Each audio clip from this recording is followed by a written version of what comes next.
Une petite fille en fauteuil roulant serre contre elle un ours en peluche élimé, le regard fixé sur la porte de l'orphelinat. Lorsque le jeune milliardaire arrive pour faire un don, elle murmure « Mon petit frère a été choisi, mais pas moi, parce que je suis trop de soucis. » En entendant cela, il fond en larmes et sa vie change à jamais. La berline noire se gara discrètement devant le portail en fer forgé. Étienne rajusta le bracelet de sa montre, prit une profonde inspiration et jeta un œil à l'enveloppe Kraft sur le siège passager. À l'intérieur, un chèque suffisant pour réparer l'intégralité du toit de l'orphelinat du Sacré-Cœur. Rien d'extravagant, rien qui n'attire l'attention, juste le nécessaire. Revenir avec quelque chose d'étrange. 15 ans s'étaient écoulés depuis qu'il avait quitté cet endroit pour la dernière fois, sans jamais se retourner, jurant de ne plus jamais y remettre les pieds. Pourtant, il était là, les paumes légèrement moites et le cœur battant, comme s'il était encore le garçon effrayé d'autrefois. Étienne n'avait prévenu personne de sa venue. Il ne voulait ni comité d'accueil, ni discours émouvants sur la façon dont il était un exemple de triomphe sur l'adversité. Il détestait ce genre de choses. Il préférait la simplicité d'une visite rapide, d'une remise discrète et d'un départ sans fanfare. Dans son monde de réunions sans fin et de décisions impliquant des millions d'euros, cette honnêteté simple était rare. 15 minutes tout au plus, dit-il au chauffeur, qui hocha la tête avec respect. Le portail grinça, exactement comme autrefois. Certaines choses ne changèrent jamais. Étienne sourit légèrement, se souvenant combien de fois lui et les autres garçons avaient été surpris en essayant de s'échapper par ce même portail. Le bruit révélateur du vieux métal était comme un gardien invisible. Le jardin paraissait plus petit maintenant. Les arbres avaient regrandi, créant de généreuses parcelles d'ombre le long des côtés du bâtiment principal. La façade avait été peinte d'un jaune pâle qui ne correspondait pas à ses souvenirs. À son époque, les murs étaient d'un gris institutionnel déprimant, contrairement à ce qu'il s'attendait. La cour était pleine de vie. Des enfants couraient d'un côté à l'autre, riant et criant. Un groupe jouait au ballon près de l'entrée, tandis que d'autres jouaient à chat perché autour des balançoires. La scène était presque identique à ses souvenirs, sauf qu'il n'en faisait plus partie. Puis ses yeux captèrent quelque chose de différent. Dans un coin de la cour, partiellement caché par l'ombre d'un vieux chêne, était assise une petite enfant dans un fauteuil roulant bleu, observant tout en silence. Elle portait une simple robe à imprimé floral, ses cheveux noués en 2 tresses inégales. Sur ses genoux, serrés fermement, se trouvait un ours en peluche marron, visiblement usé par le temps, un œil manquant et des rustines sur ses pattes. Quelque chose chez elle capta immédiatement l'attention d'Étienne. Peut-être était-ce la façon dont elle regardait les autres enfants jouer, son regard un mélange de désir et de résignation? Ou peut-être était-ce simplement le contraste, un petit îlot d'immobilité au milieu de tout ce mouvement et ce bruit. Sans trop réfléchir, Étienne changea de trajectoire. Au lieu d'aller directement au bureau de l'administration, il se dirigea vers la fillette. Elle ne le remarqua pas tout de suite, trop concentrée à caresser les oreilles effilochées de l'ours. « Bonjour », dit-il en gardant une distance respectueuse. La fillette leva les yeux, surprise. Elle le toisa avec curiosité, mais sans crainte. « Bonjour », répondit-elle doucement, ajustant l'ours sur ses genoux, comme pour le présenter. « C'est Nounours. »« Enchanté de vous connaître, Nounours », dit Étienne avec un sourire, inclinant légèrement la tête vers le jouet. « Vous avez l'air d'être de bons amis. »« C'est mon meilleur ami, » confirma-t-elle solennellement. « Il est avec moi depuis avant que j'arrive ici. » Une soignante s'approcha, clairement inquiète de voir un étranger parler à l'une des enfants. Étienne s'identifia rapidement, mentionnant le don qu'il était venu apporter. Elle se détendit, mais resta à proximité. « Tu ne veux pas jouer avec les autres enfants ?» demanda Étienne, remarquant comment elle continuait de regarder le match de ballon. La fillette serra l'ours encore plus fort et secoua la tête. « Je n'arrive pas à suivre, » expliqua-t-elle en désignant le fauteuil roulant. « Et personne n'a la patience d'attendre. » Il y avait dans sa voix une acceptation qui semblait bien trop familière à Étienne. Cette résignation calme de quelqu'un qui a compris bien trop tôt que le monde ne s'ajuste pas toujours à ceux qui sont différents. « Tu vis ici depuis longtemps » demanda-t-il en s'accroupissant pour être à son niveau. « Presque 1 an, répondit-elle, regardant de nouveau vers le groupe d'enfants. Mon petit frère était ici aussi, mais il est parti le mois dernier. Il est parti ? La fillette hocha la tête, réarrangeant l'ours sur ses genoux. Son regard devint distant un instant, comme si elle voyait au-delà de la cour. Mon petit frère a été choisi, mais pas moi, parce que je suis trop de soucis. Ces mots sortirent de simples et directs, sans trace d'apitoiement, comme si elle énonçait une évidence, telle la couleur du ciel ou la forme des nuages. C'est cette objectivité même qui frappa Étienne comme un coup physique, lui coupant le souffle un instant. Il connaissait trop bien ce sentiment, la sensation d'être ignoré, d'être trop compliqué pour valoir une famille. Ces mots étaient les mêmes que ceux qu'il s'était répétés si souvent, assis seul dans cette même cour des années auparavant. La soignante, qui s'était tenue à une distance polie, intervint à ce moment. « Annelise, c'est bientôt l'heure de tes médicaments. Il faut rentrer. » La fillette hocha la tête docilement. Elle jeta un dernier regard à Étienne et lui fit un petit sourire timide. « Au revoir, » dit-elle, agitant la main qui ne tenait pas l'ours. « Au revoir, Annelise, » répondit-il en se relevant. Tandis que la soignante poussait le fauteuil roulant vers le bâtiment principal, Étienne resta là où il était, les regardant partir. Les mots de la fillette résonnaient dans son esprit. « Je suis trop de soucis. » Cette phrase le hanta pendant le reste de sa visite. Il remit l'enveloppe à la réception, signa hâtivement les papiers du don et déclina poliment l'invitation à visiter les installations fraîchement rénovées. Son esprit était ailleurs. Dans la voiture qui le ramenait à son appartement avec vue sur la Seine, il ne parvenait pas à chasser l'image d'Annelise et de son ours borgne.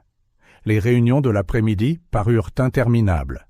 Tandis qu'il discutait de fusion et d'acquisition, il ne pouvait penser qu'à ce sourire triste, à cette acceptation précoce de l'abandon. Cette nuit-là, seul dans son appartement minimaliste, surplombant la ville, Étienne se retrouva à fouiller dans une boîte gardée au fond de son placard. À l'intérieur, parmi quelques souvenirs épars de son passé, reposait un petit dinosaure en plastique vert, le seul jouet qu'il avait réussi à conserver durant toutes ces années à l'orphelinat. Sans trop y penser, il attrapa son téléphone et appela son assistante. « Chloé, j'ai besoin que vous m'achetiez quelque chose demain matin. »« Bien sûr, monsieur Lambert. De quoi s'agit-il ?»« Une poupée, la plus belle que vous puissiez trouver. » Le silence à l'autre bout du fil ne fut rompu que lorsqu'il ajouta « Et annulez mes rendez-vous du matin. Je dois faire une autre visite. » Le lendemain matin arriva avec un ciel sans nuages. Étienne se réveilla avant son réveil, chose inhabituelle dans sa routine. Sur la table du salon reposait un élégant sac en papier portant le logo doré d'un magasin de jouets exclusifs. À l'intérieur se trouvait une poupée aux cheveux bruns et aux grands yeux inexpressifs, vêtue d'une robe bleue avec de petites fleurs brodées et des chaussures blanches assorties.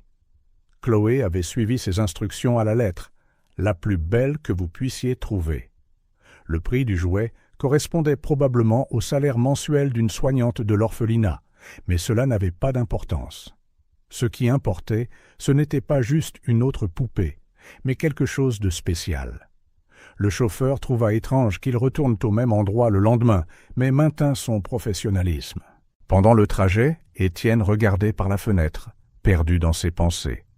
Les rues animées de la ville laissèrent place à des avenues plus calmes, et enfin à la route bordée d'arbres menant au Sacré-Cœur.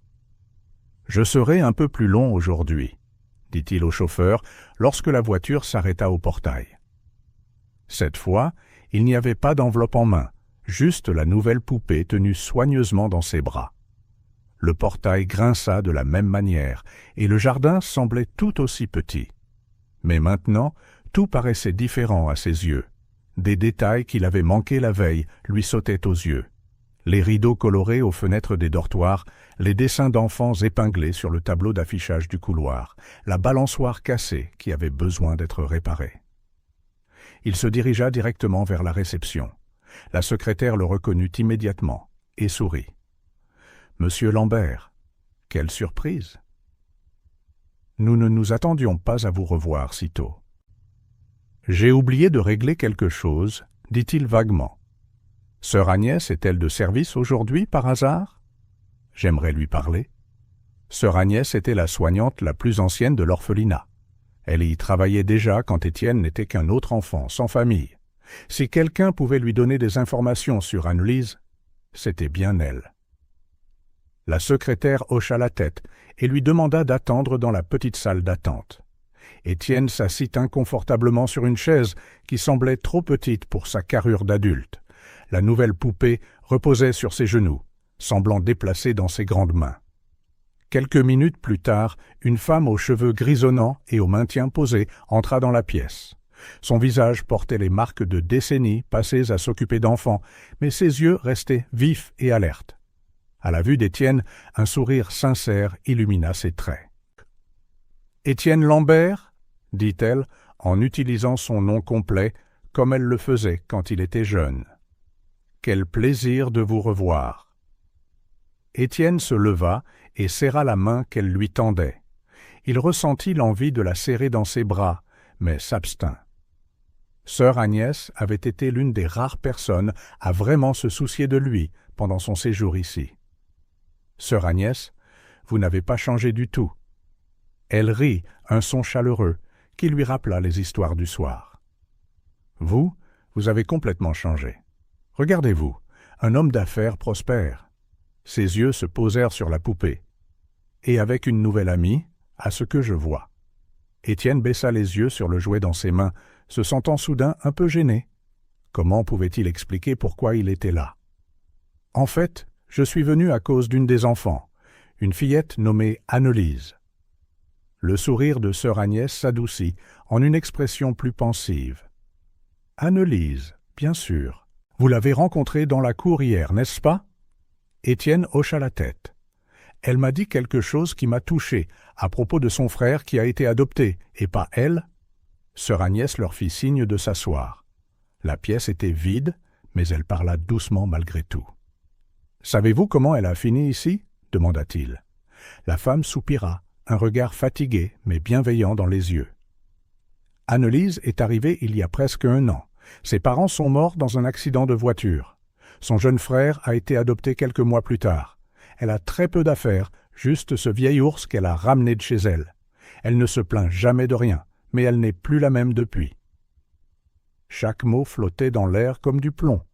Étienne sentit un pincement au cœur en imaginant ce qu'elle avait traversé, perdre ses parents, puis voir son frère partir également. « Comment se comporte-t-elle au quotidien ?» demanda-t-il, sincèrement intéressé. « Elle est douce, silencieuse, très mûre pour son âge, » dit sœur Agnès. « Elle aide les plus jeunes avec leurs devoirs. Elle est patiente quand elle leur apprend, mais elle ne joue presque jamais.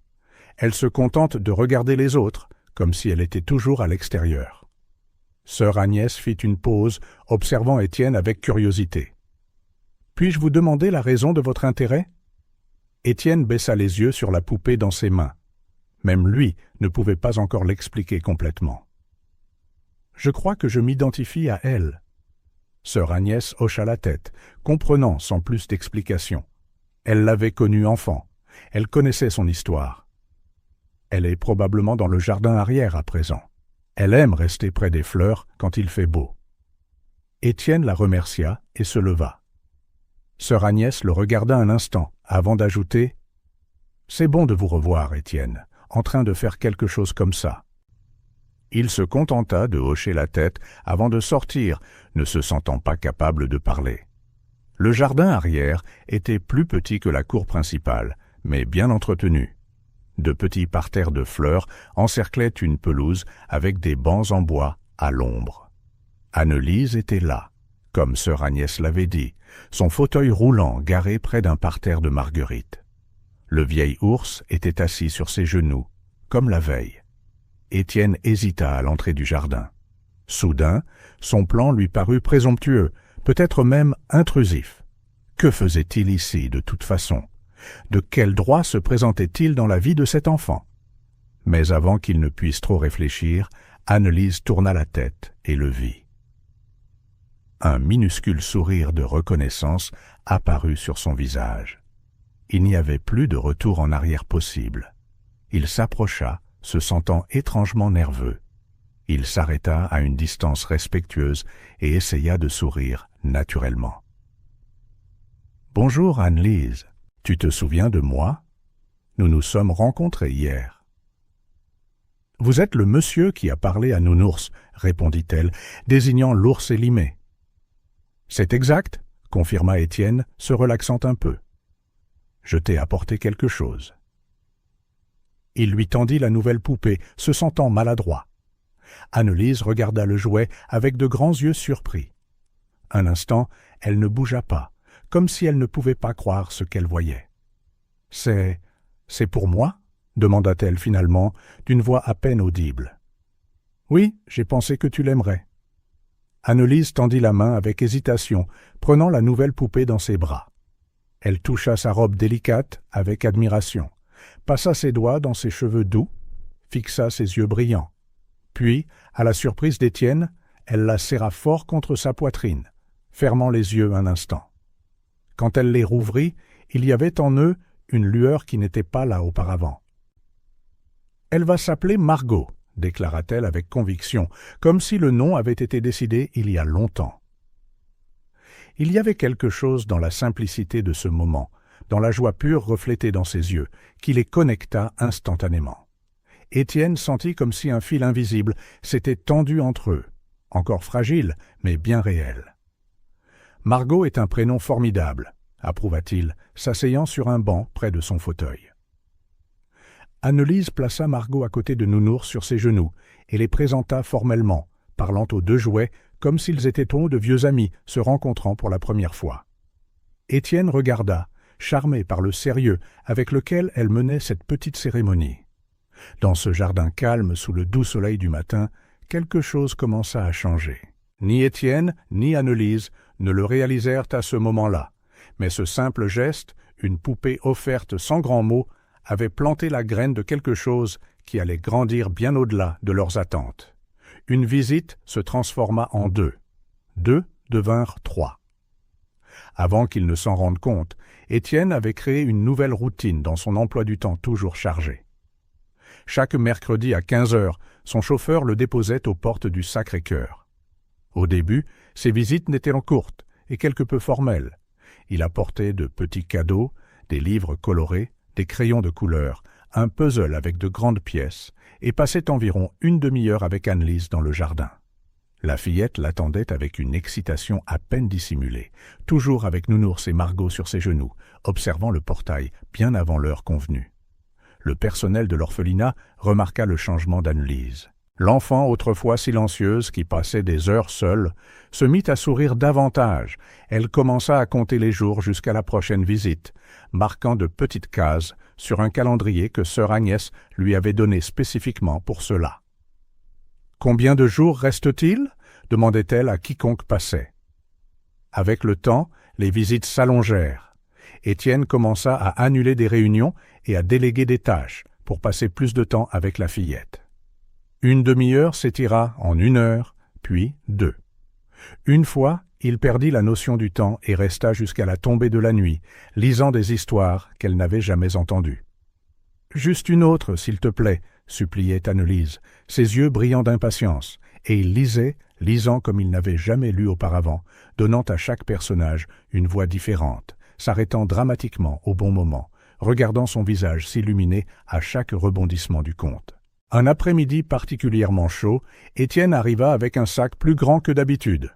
À l'intérieur se trouvait un ensemble complet de matériel d'art, du papier de différentes textures, des pastels, des feutres et des crayons de couleur professionnelle.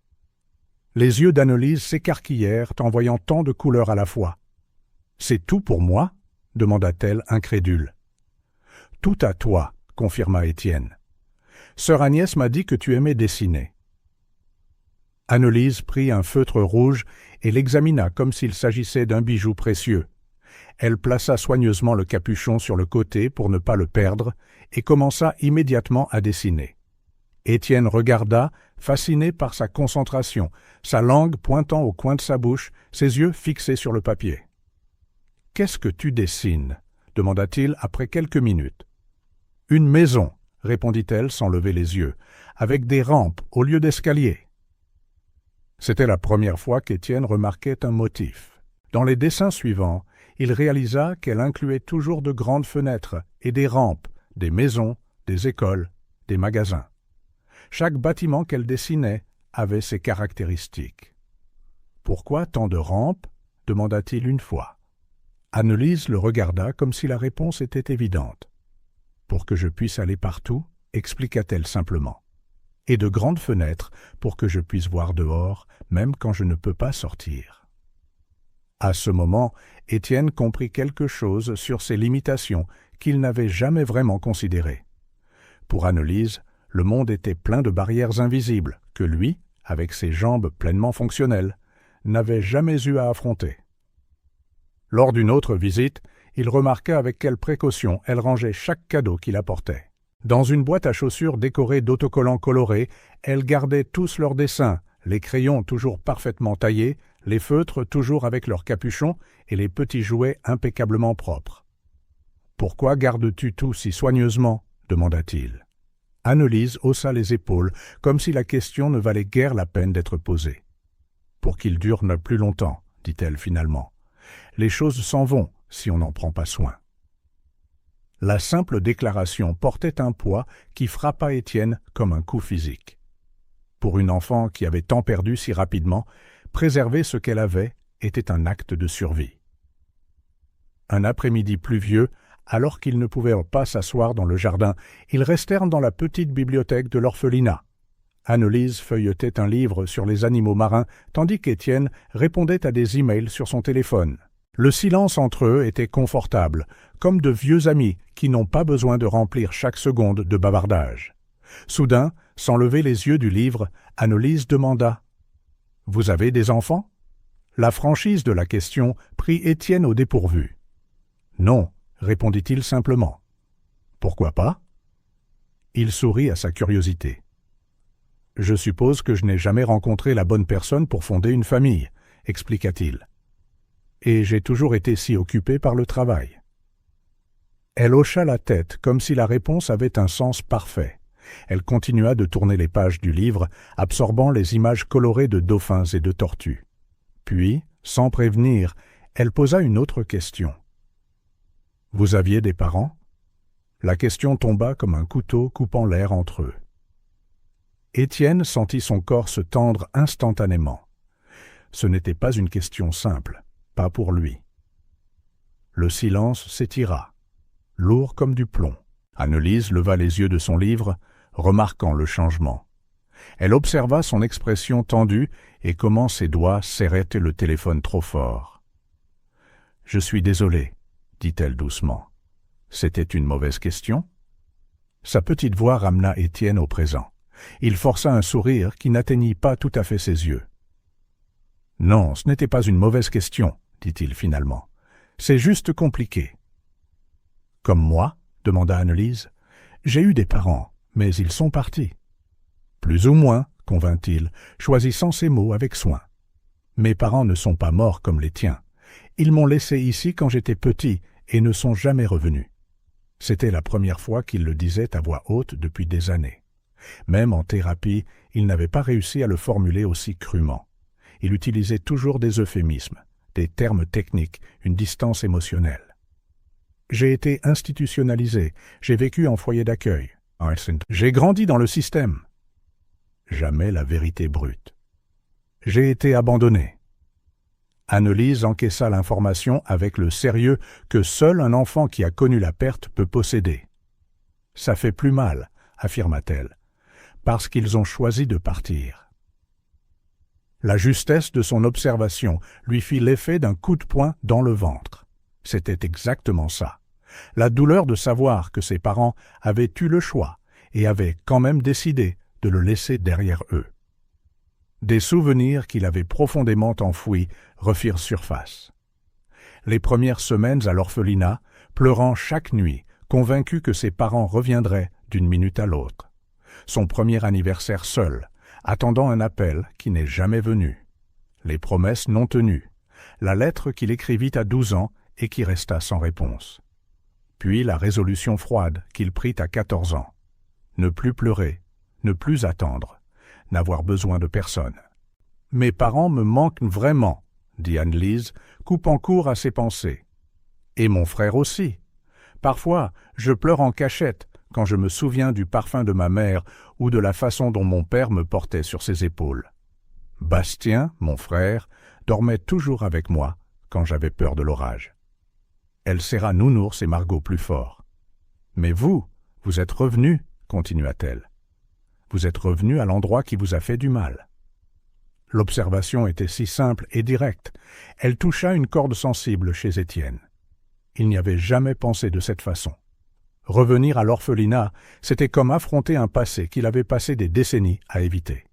Et d'une certaine manière, rencontrer Anne-Lise avait donné à ce retour un nouveau sens. « Oui, je suppose que je suis revenu, » admit-il. « Vous êtes courageux ?» dit-elle avec conviction. Étienne faillit rire. Personne ne l'avait jamais qualifié de courageux pour quelque chose de si fondamental. Audacieux en affaires, oui, impitoyable en négociation, absolument, mais courageux pour affronter ses propres démons. C'était nouveau. « Tu es courageuse aussi, » lui dit-il. « Très courageuse. » Elle sourit. Un sourire qui illumina tout son visage malgré tout ce qu'elle avait perdu. « On peut lire une autre histoire ?»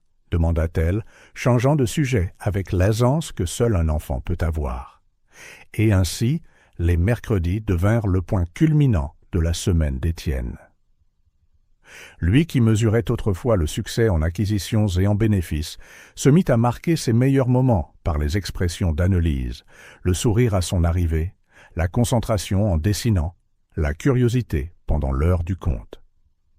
Ses collègues remarquèrent le changement. Chloé, son assistante, commenta qu'il semblait plus détendu, moins obsédé par les petits détails. Xavier, son partenaire en affaires depuis plus de 10 ans, nota qu'il souriait davantage, chose extrêmement rare par le passé. « Vous avez rencontré quelqu'un » demanda Xavier lors d'un déjeuner d'affaires. « Oui » répondit Étienne sans s'étendre. Comment pouvait-il expliquer que la personne qui changeait sa vie était une enfant en fauteuil roulant, tenant un ours en peluche borgne et une poupée qui ne la quittait jamais? Un après-midi, après près de 2 mois de visites hebdomadaires, Étienne arriva à l'orphelinat et trouva Anne-Lise en train de pleurer silencieusement dans le jardin. Sa poitrine se serra à la vue des larmes qui coulaient sur son petit visage. « Que s'est-il passé ?» demanda-t-il en s'agenouillant à côté de son fauteuil. « Aujourd'hui, c'est l'anniversaire de Bastien, » expliqua-t-elle entre 2 sanglots. « L'année dernière, on avait fait un gâteau ensemble. Maman nous avait laissé faire un énorme gâchis de chocolat dans la cuisine. » Sans une seconde de réflexion, Étienne la serra dans ses bras. C'était leur premier vrai contact physique, au-delà des poignées de main ou des légères tapes sur l'épaule. Anne-Lise s'accrocha à lui comme s'il était une bouée de sauvetage dans une mer déchaînée. « C'est normal de pleurer, » murmura-t-il. « Les bons souvenirs peuvent faire mal parfois, mais ils sont quand même importants. »« Vous avez de bons souvenirs de vos parents ?» demanda-t-elle, sa voix étouffée contre son épaule. Étienne réfléchit un instant. « Quelques-uns. Ma mère me chantait des berceuses et mon père m'a appris à jouer aux dames. »« Vous pleurez quand vous vous en souvenez ?»« Plus maintenant, » admit-il. « Mais j'ai été en colère pendant très longtemps. » Anne-Lise se recula légèrement et le regarda, des larmes brillantes encore dans ses yeux. « Je suis en colère parfois aussi, » avoua-t-elle.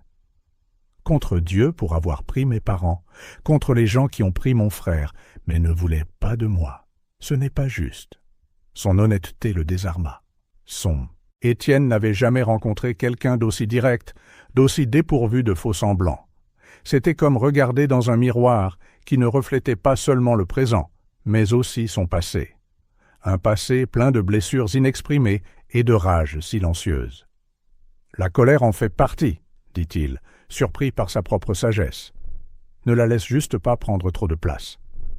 Annelise hocha la tête, essuyant ses larmes du revers de la main.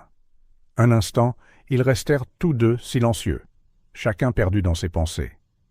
Puis elle leva les yeux vers lui, son visage plus doux. « Merci d'être venu aujourd'hui, » dit-elle simplement.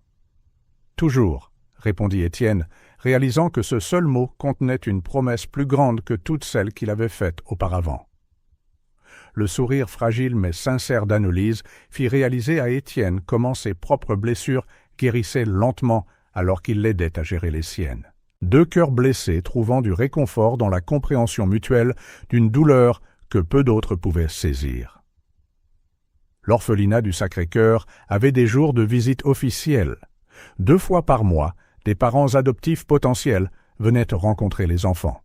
Ces jours étaient remplis d'anticipation, d'énergie et, inévitablement, de bruit. Les enfants portaient leurs plus beaux vêtements, se coiffaient soigneusement et s'entraînaient à sourire devant le miroir. L'air était chargé d'espoir et d'anxiété. Étienne arriva un de ces jours, sans le savoir. Dès qu'il se gara, il remarqua la différence.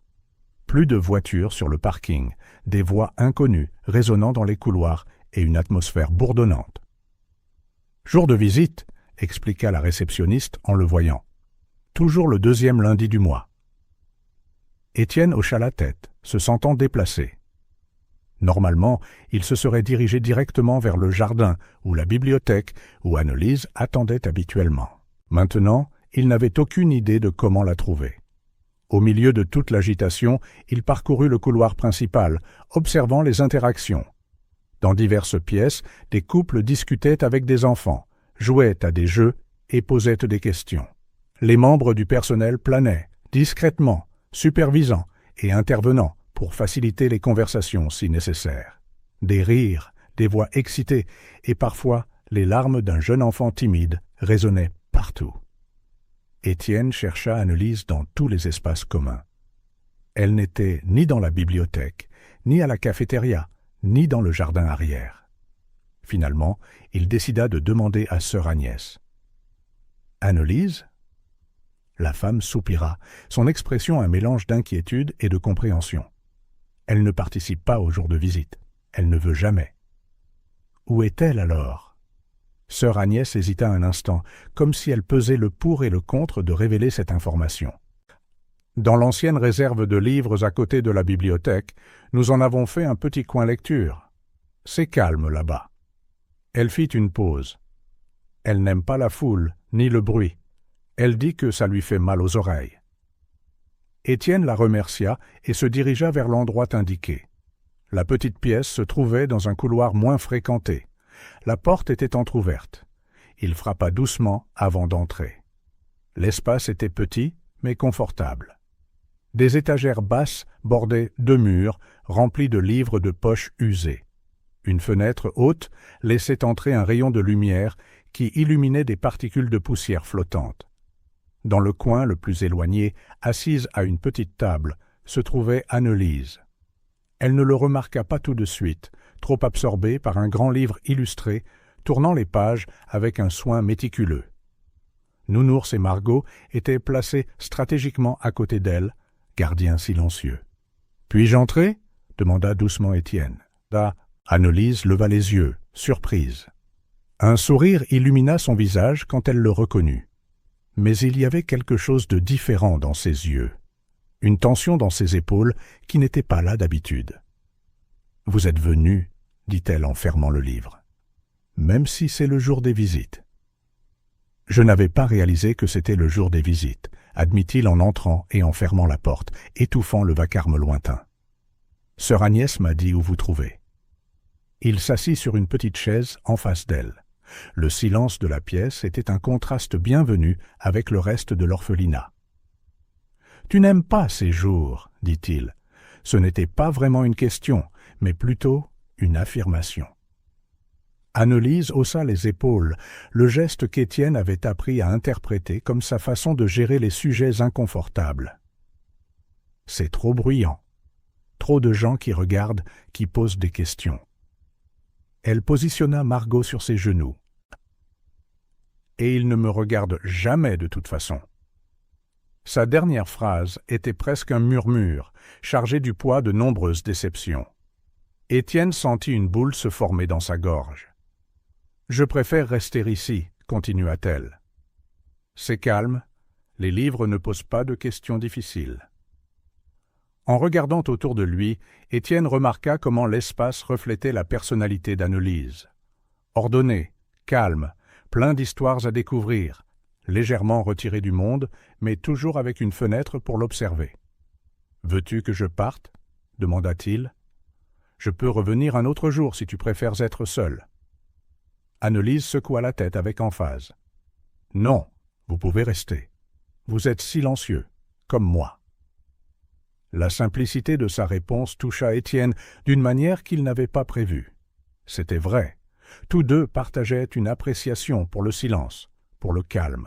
Au fil des semaines qu'ils avaient passées ensemble, beaucoup des moments les plus significatifs n'impliquaient aucun mot, juste une présence. « Alors je resterai, » dit-il, sortant son téléphone et le mettant en mode silencieux. « Nous pouvons lire ensemble, si tu veux. » Annelise sourit et fit glisser le livre illustré vers lui. Pendant près d'1 heure, ils tournèrent les pages ensemble, commentant occasionnellement les images, mais profitant surtout de l'immobilité partagée. Dans les jours et les semaines qui suivirent, Étienne commença à consulter le calendrier de l'orphelinat pour éviter les moments les plus chargés. Il découvrit qu'Annelise se sentait plus à l'aise les mardis et jeudis après-midi, lorsque la plupart des autres enfants avaient des activités extérieures, ou les samedis matins, lorsque beaucoup faisaient la grasse matinée. Pendant ces moments plus calmes, ils formèrent leur propre routine. Parfois, ils lisaient côte à côte, chacun avec son propre livre. D'autres fois, Étienne apportait des jeux de société adaptés, qui ne nécessitaient pas de mouvements complexes. Occasionnellement, ils s'asseyaient simplement dans le jardin à regarder les oiseaux ou les nuages, échangeant une remarque de temps en temps. Un jour, sœur Agnès commenta le changement lorsqu'elle le rencontra dans le couloir. « Je n'ai jamais vu Annelise aussi à l'aise avec quelqu'un, » dit-elle. « Elle a toujours été réservée, même avant l'accident. Mais avec vous, c'est différent. »« Je pense que nous nous comprenons, » répondit simplement Étienne. Un samedi matin particulièrement tranquille, près de 3 mois après leur première rencontre, ils étaient dans le jardin secret des Tuileries. La rosée brillait encore sur les feuilles et l'air avait cette qualité spéciale qui accompagne les premières heures du jour. Étienne avait apporté un livre de poèmes illustrés. Annelise écoutait attentivement, demandant parfois à voir les illustrations. Après le 3e poème, elle fouilla dans son sac à dos qui pendait à l'arrière du fauteuil roulant et en sortit un morceau de papier soigneusement plié. « J'ai fait quelque chose pour vous, » dit-elle, le lui tendant avec une timidité inhabituelle, même pour elle. Étienne prit la feuille et la déplia. C'était un dessin fait avec les crayons de couleur qu'il lui avait donnés. Il montrait 2 silhouettes. Un grand homme, dans ce qui ressemblait à un costume, avec des cheveux noirs et un petit sourire clair, et à côté de lui, une petite fille en fauteuil roulant tenant ce qui semblait être 2 petits jouets, un ours en peluche marron et une poupée dans une robe bleue. En haut de la page, en lettres soigneusement formées, étaient écrits les mots « Mon nouvel ami ». La simplicité du dessin et de sa légende frappa Étienne plus fort qu'il ne s'y attendait. Il sentit sa poitrine se serrer, une vague d'émotion si intense qu'elle lui coupa brièvement le souffle. Ce n'était pas seulement qu'il avait été représenté. C'était la réalisation que pour cet enfant qui avait tant perdu, il était devenu assez important pour être appelé un ami. « Vous aimez ?»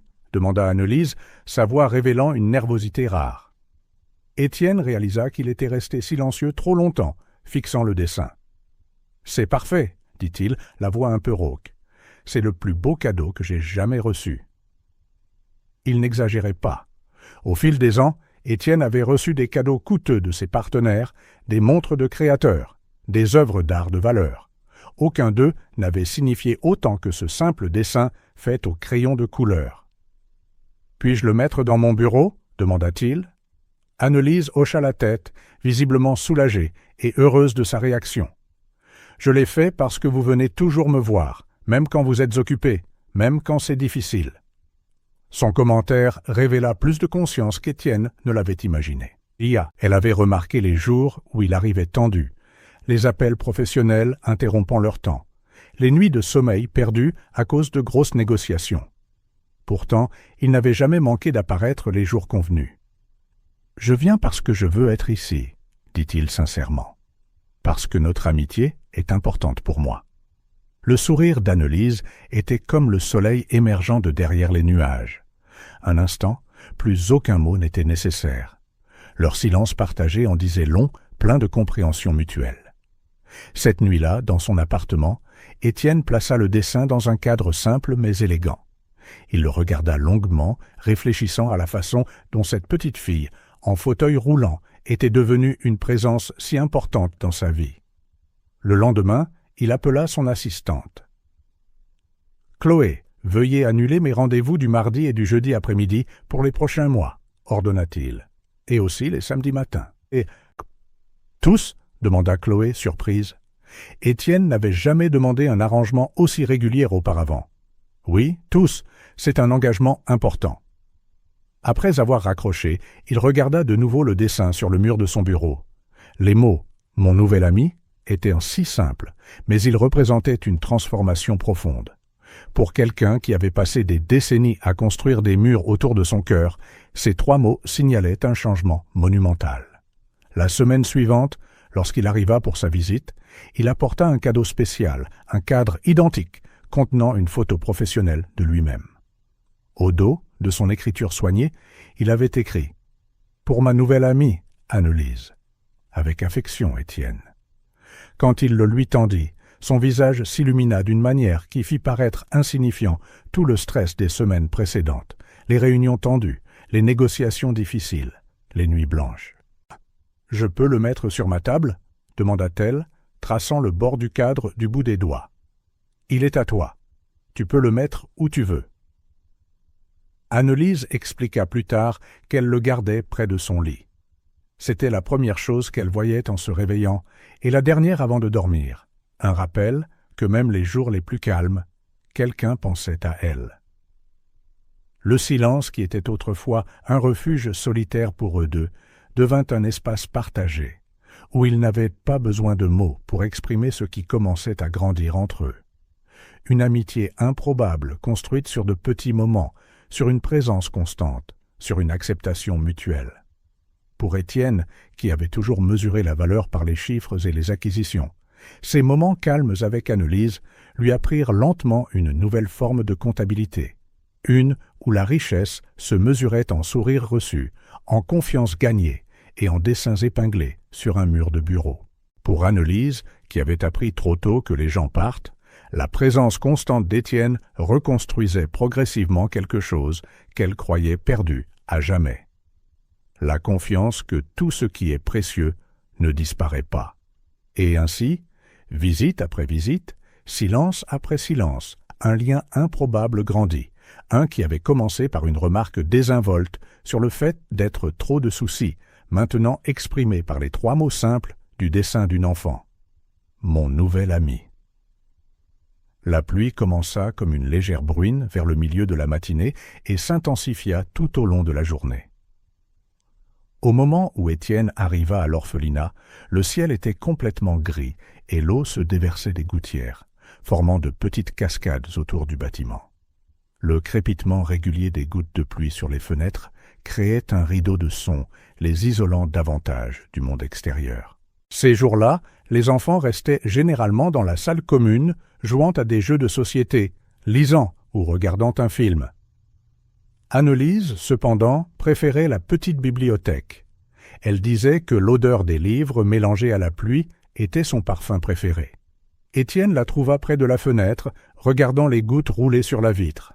Son fauteuil roulant était positionné de manière à ce qu'elle puisse presser le bout de ses doigts contre la surface froide et tracer le chemin de l'eau. Nounours et Margot reposaient sur ses genoux, comme toujours, témoins silencieux de sa contemplation. « Bonjour », dit-il doucement, frappant à la porte ouverte pour annoncer sa présence. Annelise se tourna, son visage s'illuminant d'un sourire qui contrastait avec le temps maussade. « Pourtant, il y avait autre chose dans son regard ce jour-là, une ombre qui se cachait derrière ses yeux habituellement brillants. « Je pensais que vous ne viendriez pas, dit-elle. »« À cause de la pluie. »« J'ai dit que je viendrais, n'est-ce pas ?» répondit Étienne, suspendant son manteau mouillé au porte-manteau le plus proche. « Un peu de pluie ne me fait pas peur. » Il s'approcha et s'assit sur la chaise à côté d'elle. Ils regardèrent tous les deux l'averse en silence pendant quelques minutes. Il y avait du réconfort dans ces moments de calme partagé, une compréhension mutuelle au-delà des mots. Mais aujourd'hui, Étienne sentait une question en suspens dans l'air, une certaine agitation inexprimée. « À quoi penses-tu » demanda-t-il finalement, tournant son regard vers elle. Annelise garda les yeux sur la fenêtre, ses doigts maintenant immobiles contre la vitre. « Pourquoi venez-vous me voir » demanda-t-elle, sa voix presque un murmure. La question le prit au dépourvu, non pas tant par son contenu, mais par la vulnérabilité de son ton. « Que veux-tu dire » Annelise se tourna enfin pour lui faire face, ses grands yeux sérieux. « Venez-vous ici parce que vous avez pitié de moi » La question fut comme un coup de poing dans le ventre d'Étienne. Un instant, il fut sans voix, cherchant la réponse juste, honnête. « Non » dit-il enfin avec une conviction qui le surprit lui-même. « Je viens parce que tu es la meilleure partie de ma journée. » Et dès qu'il prononça ces mots, il réalisa à quel point ils étaient vrais. Au cours des derniers mois, ses visites à Annelise étaient devenues le point culminant de sa semaine.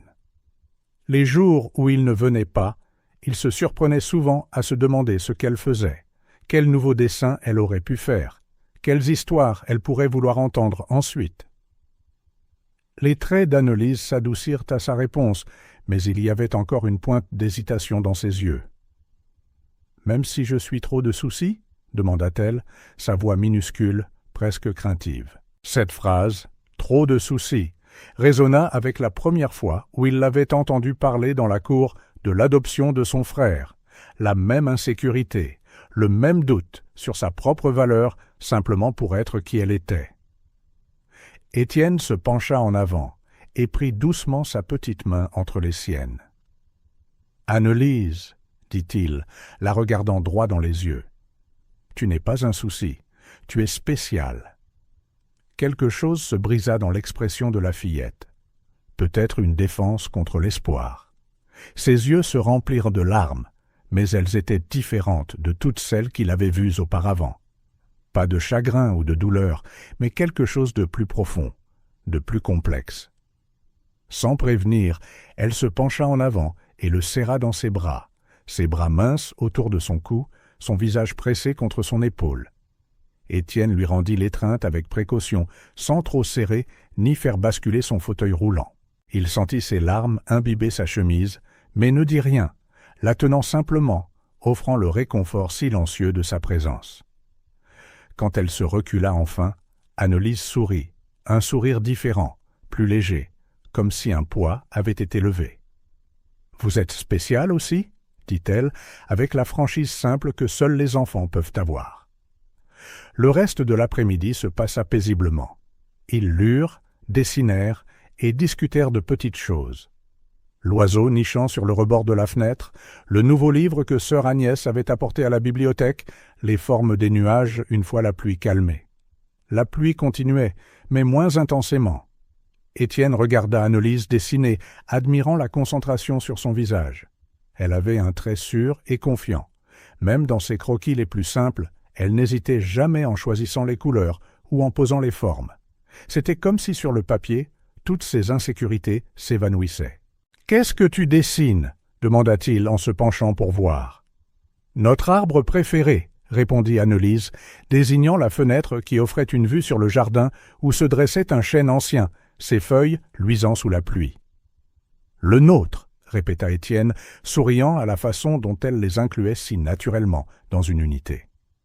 « Oui, » dit-elle, sans lever les yeux de la page. « Vous vous asseyez toujours dessous quand vous venez me voir dans le jardin. » En effet, au fil des mois, ils avaient formé de petits rituels, des lieux spéciaux, des moments fugaces qui n'appartenaient qu'à eux. L'arbre était l'un de ces lieux, un point de rencontre, un refuge les après-midi chauds, une constante au milieu de nombreux changements. Alors que l'après-midi se transformait en soirée, Étienne réalisa qu'il devrait bientôt partir. Mais avant cela, il y avait quelque chose qu'il voulait faire, quelque chose qu'il avait reporté depuis des semaines. « Annelise, ça te dérange si je vais voir quelque chose avant de partir ? Je ne serai pas long. » Elle hocha la tête curieusement. « Où ça ? » ?»« Je veux voir quelque chose de l'époque où je vivais ici. » La compréhension traversa son visage, suivie d'une curiosité sincère. « Je peux venir aussi ?» Étienne hésita un instant.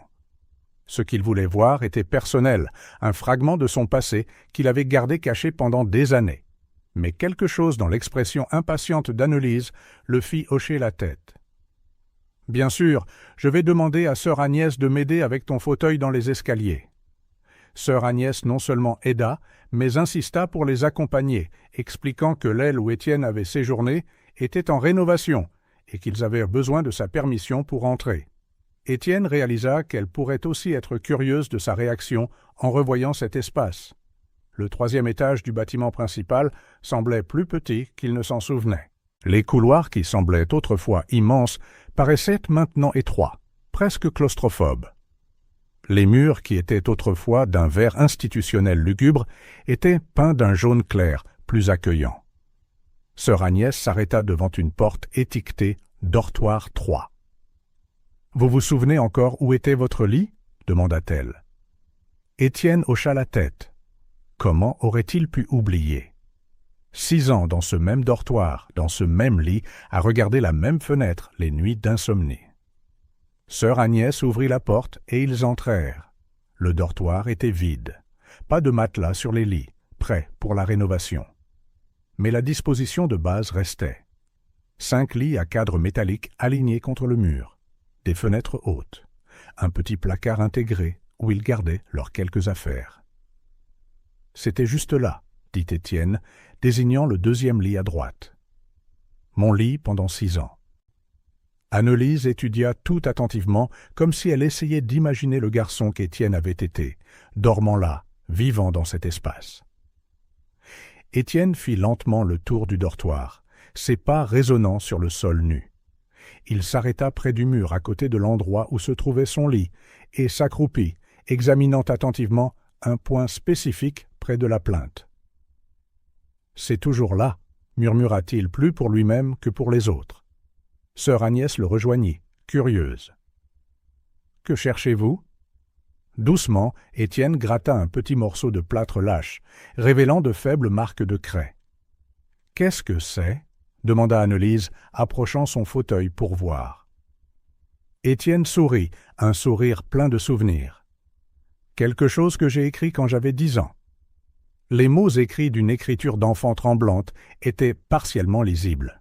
« Un jour, je quitterai cet endroit. » Sœur Agnès se pencha, regardant par-dessus son épaule.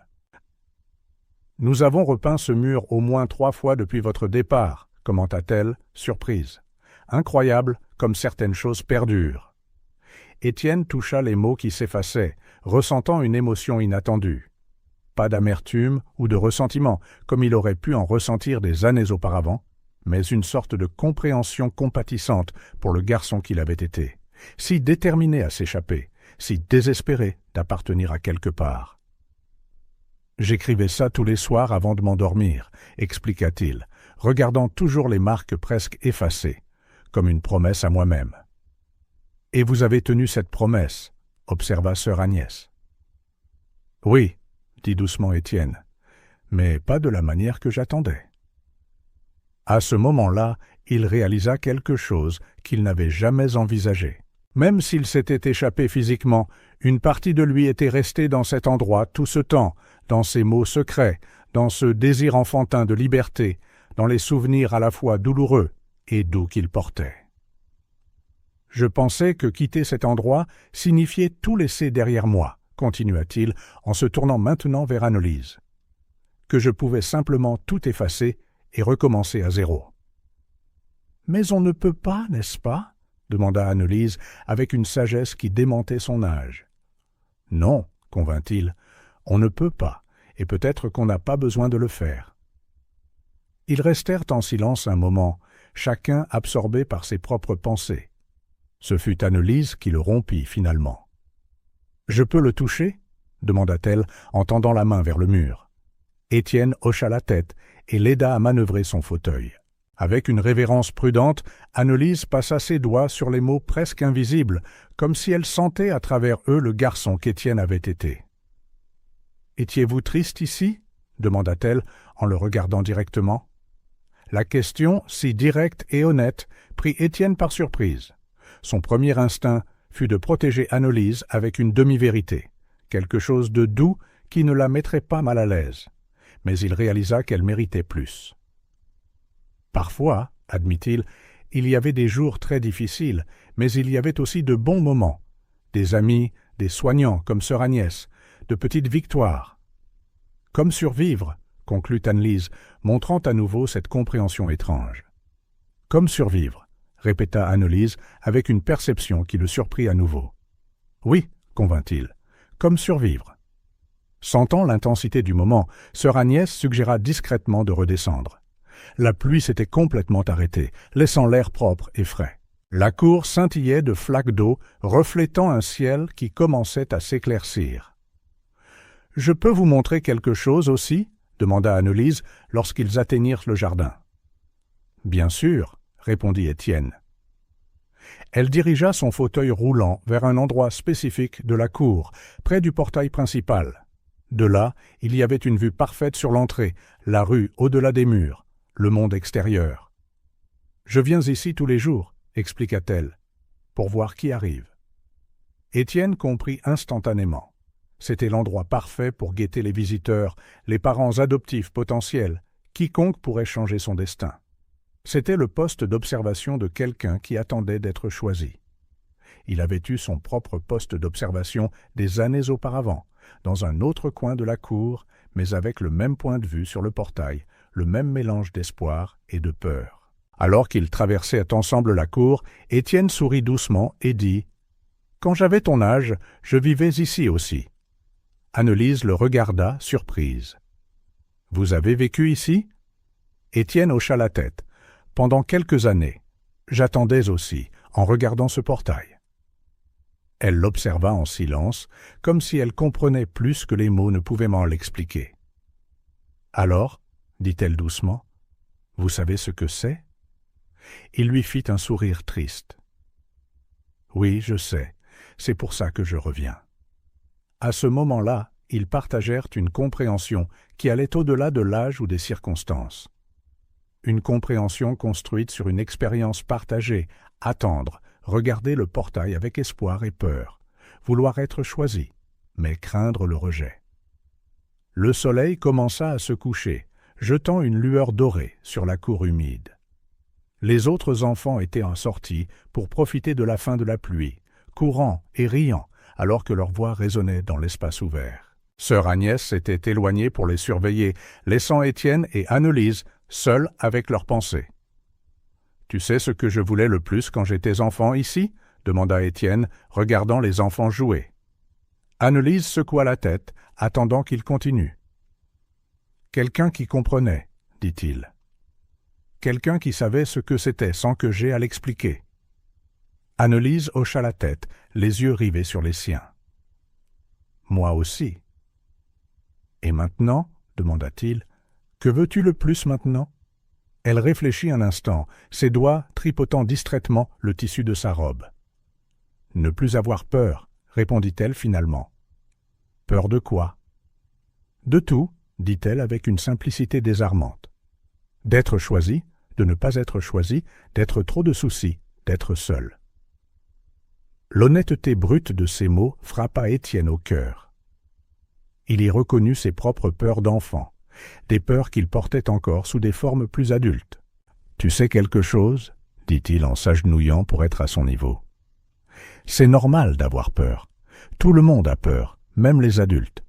Mais tu es plus courageuse que tu ne le penses. » « Comment le savez-vous » parce que je vois comment tu affrontes chaque jour, comment tu prends soin de tes jouets, comment tu fais tes dessins, comment tu lis tes histoires, tout ça.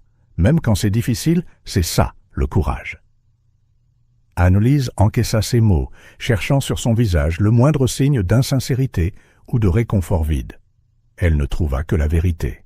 « Vous êtes courageux aussi, » répondit-elle finalement. « Vous êtes revenu à un endroit qui vous a rendu triste. » Cette observation, si simple et directe, fit émerger une vérité qu'Étienne n'avait pas entièrement saisie jusqu'à ce moment. Revenir à l'orphelinat n'était pas seulement une question de charité ou de bonne action. C'était aussi affronter son passé, guérir de vieilles blessures qui ne s'étaient jamais correctement refermées. « Je suppose que nous sommes courageux ensemble alors, » dit-il en lui tendant la main. Annelise sourit et plaça sa petite main dans la sienne. « Ensemble, » acquiesça-t-elle. Et ainsi, sous un ciel passant progressivement du bleu au doré, puis teinté des premiers violets du crépuscule. Un enfant qui avait peur d'être choisi, et un adulte qui portait encore les cicatrices de n'avoir jamais été choisi, trouvèrent un moment de paix. Non pas parce que leurs circonstances avaient changé, mais parce qu'ils n'étaient plus seuls dans leur peur. Le dimanche se leva clair et doux, parfait pour ce qu'Étienne planifiait depuis des semaines. Il se réveilla plus tôt que d'habitude, vérifia 3 fois un petit sac à dos qu'il avait préparé la veille, et se rendit à l'orphelinat bien avant l'heure convenue. Il se sentait nerveux d'une manière qu'il ressentait rarement, même lors de réunions de direction à plusieurs millions d'euros. Il avait parlé avec l'administration de l'orphelinat et, après beaucoup de paperasse, avait obtenu une permission spéciale pour sortir Annelise pendant quelques heures. Cela avait nécessité la signature de nombreux documents, la fourniture de références et même un entretien avec l'assistante sociale de son dossier. Sœur Agnès avait beaucoup aidé, se portant garante de la fiabilité d'Étienne et des bienfaits de la sortie pour Annelise. Annelise ne le savait toujours pas. Étienne voulait que ce soit une surprise.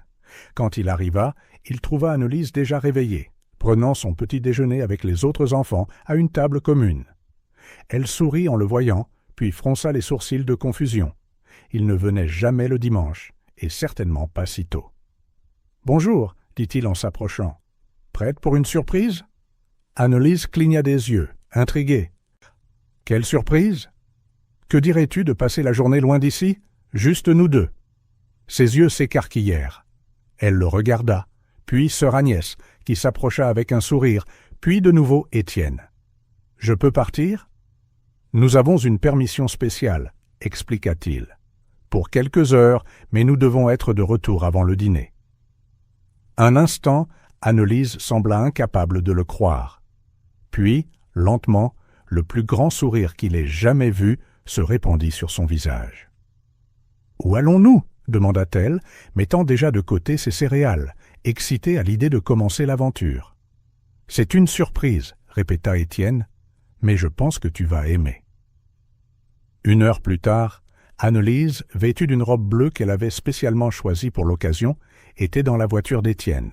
Sœur Agnès aida à charger son fauteuil roulant pliable dans le coffre et donna à Étienne les dernières instructions concernant les médicaments et les soins spéciaux d'Annelise. Annelise insista pour emmener Nounours et Margot, ses compagnons inséparables. « Ils n'ont jamais quitté l'orphelinat non plus, » dit-elle solennellement. « Ils doivent voir le monde. » Leur premier arrêt fut la roseraie du parc de Bagatelle. Étienne l'avait découverte par hasard en cherchant un cadeau d'anniversaire pour son assistante. C'était un endroit familial, pas grand ni particulièrement sophistiqué comme un grand jardin botanique, mais il avait un charme spécial et, surtout, était entièrement accessible aux fauteuils roulants. Quand ils arrivèrent, Annelise se tut, absorbant la vue. C'était une structure modeste de verre et de métal entourée de petits parterres de fleurs extérieures. Ce qui attira son attention n'était pas la taille, mais les couleurs. Des centaines de roses différentes, créant une mosaïque vivante de rouge, de rose, de jaune, de violet et de blanc. « C'est comme être à l'intérieur d'un arc-en-ciel », murmura Annelise, alors qu'Étienne poussait son fauteuil roulant le long d'un chemin de pierre lisse. La propriétaire, une dame âgée aux mains calleuses, et au sourire doux, vint les saluer. Étienne avait appelé à l'avance, expliquant la situation, et elle avait préparé une petite surprise pour Anne-Lise, une couronne de fleurs faite de petites marguerites et de brins de lavande. « Pour la princesse du jardin », dit la femme en plaçant la couronne délicate sur la tête d'Anne-Lise. Anne-Lise toucha les pétales doucement, presque avec révérence. Ils y passèrent près de 2 heures. Anne-Lise voulait voir chaque type de fleurs, apprendre leurs noms, toucher leurs pétales et sentir leur parfum. Étienne regarda, captivé par sa joie, par la façon dont ses yeux s'illuminaient à chaque nouvelle découverte. La propriétaire, remarquant l'intérêt sincère d'Anne-Lise, lui donna une petite plante en pot dont elle pourrait s'occuper elle-même, une violette d'une couleur pourpre intense qui, selon la femme, fleurissait toute l'année si on la traitait avec gentillesse. « Tout comme toi, » dit-elle en touchant doucement la joue d'Anne-Lise, petite mais forte. En partant, Anne-Lise tenait la violette sur ses genoux, à côté de Nounours et Margot, et Étienne annonça la deuxième partie de la surprise. « Que dirais-tu d'un chocolat chaud maintenant ?» Le visage d'Anne-Lise s'illumina à nouveau. « Du vrai chocolat chaud, dans une chocolaterie ?» Étienne rit de sa question, qui en révélait tant sur la vie limitée qu'elle avait menée. « Oui, du vrai chocolat chaud dans une vraie chocolaterie. Tu peux choisir n'importe quelle saveur que tu veux. » Ils allèrent dans une petite chocolaterie artisanale du centre-ville. Il n'y avait pas beaucoup de monde à cette heure. Pas de foule, pas de regard curieux sur le fauteuil roulant d'Anne-Lise. Ils s'assirent près de la fenêtre. Anne-Lise examina le menu coloré avec une expression de concentration totale, comme si elle était confrontée à la plus grande décision de sa vie. « Tu as déjà bu du chocolat chaud, n'est-ce pas ?» demanda Étienne, soudain inquiet. « Parfois à l'orphelinat, » répondit-elle, les yeux toujours sur le menu. « Mais seulement du chocolat normal. Ici, il y a tellement de saveurs. » Après mûre délibération, elle choisit une tasse de chocolat viennois avec des copeaux de pistache, une combinaison qui fit sourire Étienne par son palais sophistiqué. Il commanda la même chose par solidarité. Regarder Anne-Lise boire son chocolat chaud était une expérience en soi. Elle savourait chaque gorgée avec une concentration totale, comme pour en mémoriser le goût. Il n'y avait pas de hâte, pas d'urgence enfantine à tout avaler avant que ça ne refroidisse. Il n'y avait que le pur plaisir de goûter quelque chose de spécial, quelque chose qui n'était pas dans sa routine normale, quelque chose qui pourrait ne pas se reproduire de sitôt.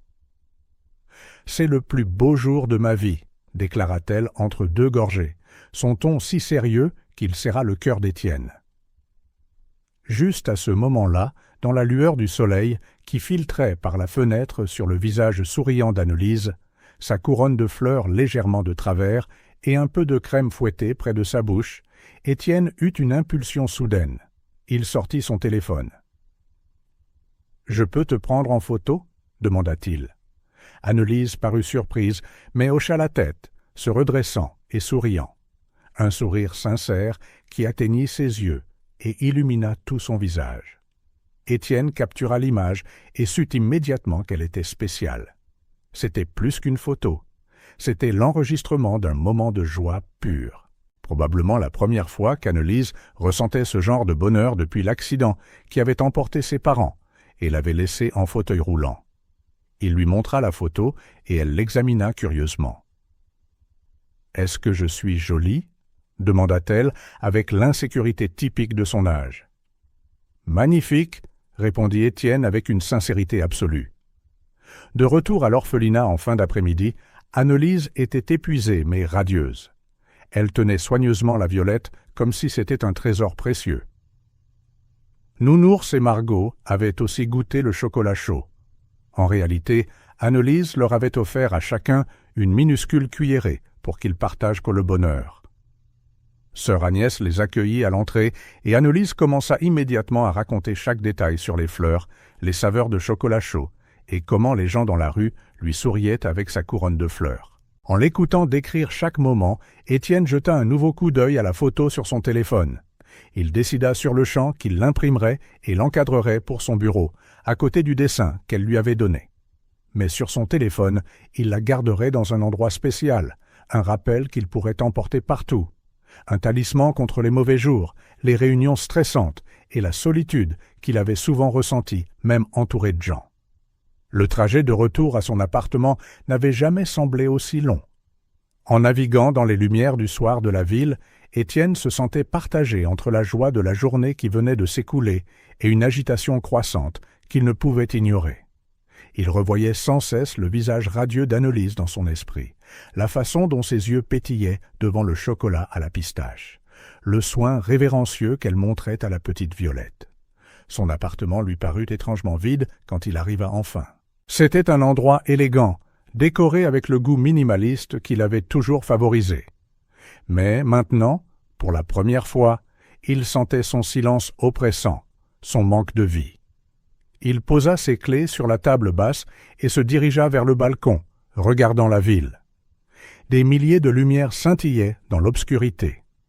Des milliers de vies se déroulant simultanément, tandis qu'il se tenait là, seul, avec des pensées qu'il ne pouvait pas gérer. Il sortit son téléphone et regarda de nouveau la photo d'Annelise. Il y avait une telle pureté dans ce sourire, quelque chose qui lui rappelait une époque lointaine où il croyait encore que le monde pouvait être bienveillant. Pendant des années, Étienne avait construit sa vie autour du travail. Il avait ce que beaucoup appelleraient le succès, l'argent, la reconnaissance, le pouvoir, mais rien de tout cela ne l'avait préparé à ce qu'il ressentait maintenant, à l'espace que cette petite fille en fauteuil roulant avait ouvert dans son cœur, un espace dont il ne soupçonnait même pas l'existence. Il s'assit dans son fauteuil préféré, celui avec une vue imprenable sur la ville, et fit quelque chose qu'il n'avait pas fait depuis longtemps. Il s'autorisa à ressentir, vraiment ressentir, sans les barrières qu'il maintenait normalement si soigneusement en place. Ce qu'il ressentit fut bouleversant. La journée avec Annelise n'avait pas été juste une sortie, un acte de charité pour une enfant seule. C'était un aperçu d'une autre vie, d'une autre version de lui-même, une qui pourrait être plus que l'homme d'affaires prospère, plus que l'orphelin qui a surmonté l'adversité, une version qui pourrait être un père. Le mot flotta dans son esprit, à la fois effrayant et irrésistible. Père. Quelque chose qu'il n'avait jamais sérieusement envisagé, quelque chose qu'il avait délibérément évité. Étienne n'avait jamais prévu d'avoir des enfants. Il se disait que c'était à cause de sa carrière, de son style de vie, d'un manque de temps. Mais la vérité, maintenant douloureusement claire, était la peur. La peur d'échouer, la peur de ne pas être assez bon, la peur de répéter d'une manière ou d'une autre l'abandon qu'il avait lui-même subi. Comment pourrait-il être un bon père s'il n'en avait jamais eu un pour apprendre? Comment pourrait-il fournir la stabilité, la sécurité, l'amour inconditionnel, des choses qu'il n'avait jamais reçues? Et pourtant, Annelise. Il pensa à la façon dont elle affrontait la vie avec un courage que beaucoup d'adultes n'avaient pas. Comment elle souriait malgré ses pertes, comment elle trouvait l'émerveillement dans de petites joies, comment elle gardait chaque petit trésor comme si sa vie en dépendait. Il pensa à la façon dont elle le comprenait d'une manière que personne d'autre ne semblait capable de faire. Il y avait en elle une force tranquille, une résilience qui le touchait profondément. Il connaissait son dossier, les rapports médicaux, les évaluations psychologiques. Les médecins considéraient un peu probable qu'elle remarche un jour. Il connaissait les médicaments, les thérapies, les besoins spéciaux. Il savait que quiconque l'adopterait ferait face à des défis auxquels la plupart des gens n'étaient pas préparés. Mais il savait aussi avec une certitude surprenante que rien de tout cela n'avait d'importance. Ce qui importait, c'était ce sourire, ces yeux perspicaces et intelligents. Cet esprit qui, d'une manière étrange, semblait compléter le sien. Il se leva et se dirigea vers son bureau. Accroché au mur se trouvait le dessin d'Annelise, toujours à sa place d'honneur. « Mon nouvel ami », disait la simple inscription. Il le fixa un long moment, laissant la réalité de ce qu'il envisageait prendre toute sa forme. Adopter Annelise, lui donner un foyer permanent, une famille, même si ce n'était que les deux, un endroit où elle serait toujours le premier choix, jamais laissé pour compte, un endroit où être trop de soucis n'aurait pas d'importance parce que l'amour serait inconditionnel. La pensée apporta avec elle une vague de panique. Pouvait-il vraiment faire ça? Pouvait-il élever un enfant? Changer toute sa vie, ses priorités, son avenir? Et s'il échouait? Et s'il finissait par la blesser ou la décevoir, tout comme ses propres parents l'avaient de fait? Il s'assit à son bureau et ouvrit son ordinateur portable. Il commença à chercher sur l'adoption, sur les enfants ayant des besoins spéciaux, sur ce que signifiait être un père célibataire. Les heures passèrent alors qu'il absorbait des informations, des statistiques et des témoignages personnels. Ses mains tremblaient légèrement, signe physique de la bataille qui faisait rage en lui. Il s'arrêta lorsque le soleil commença à se lever, peignant le ciel de rose et d'orange au-delà de la fenêtre de son bureau. Il était épuisé, émotionnellement vidé, mais quelque chose avait changé. L'idée qui lui avait semblé si terrifiante des heures plus tôt avait maintenant des contours plus définis, plus tangibles. Ce ne serait pas facile. Cela exigerait des changements profonds dans sa vie. Il devrait apprendre, s'adapter, grandir d'une manière qu'il n'avait jamais imaginée. Il devrait affronter ses propres démons, ses propres peurs, mais peut-être que c'était exactement ce dont il avait besoin. Peut-être que le cycle de l'abandon qui avait défini son enfance pouvait être brisé, non seulement par le succès personnel, mais par un acte d'amour plus profond, l'engagement d'être pour un autre enfant ce que personne n'avait été pour lui. Il regarda de nouveau la photo d'Annelise sur son téléphone. Au fond de lui, il réalisa que la décision avait été prise au moment où il l'avait vue seule dans cette cour, disant qu'elle était trop de soucis. Ou peut-être, avant cela, quelque part dans les profondeurs de son âme, où l'enfant qu'il avait été attendait encore quelqu'un qui ne reviendrait jamais. Il ferma les yeux et pour la première fois depuis longtemps s'autorisa à rêver d'un avenir différent, un qui incluait le rire d'un enfant résonnant dans son appartement auparavant silencieux, des dessins colorés scotchés au réfrigérateur, des histoires du soir et du réconfort pour les cauchemars, des questions difficiles et des réponses honnêtes, des peurs partagées surmontées ensemble, une famille. Les jours qui suivirent cette nuit blanche passèrent au ralenti pour Étienne.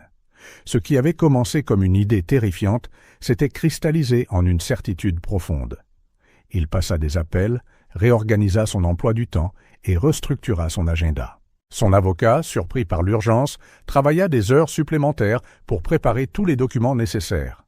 « Êtes-vous sûr de cela ?» demanda Maître Dubois, son avocat depuis plus de 10 ans, et probablement la personne la plus proche qu'Étienne avait d'un ami. « C'est une décision énorme. Peut-être devriez-vous y réfléchir un peu plus longtemps. »« Je n'ai jamais été aussi sûr de quoi que ce soit de ma vie, » répondit Étienne, se surprenant lui-même par la certitude de son ton. « Le processus ne serait ni simple ni rapide, » expliqua Maître Dubois.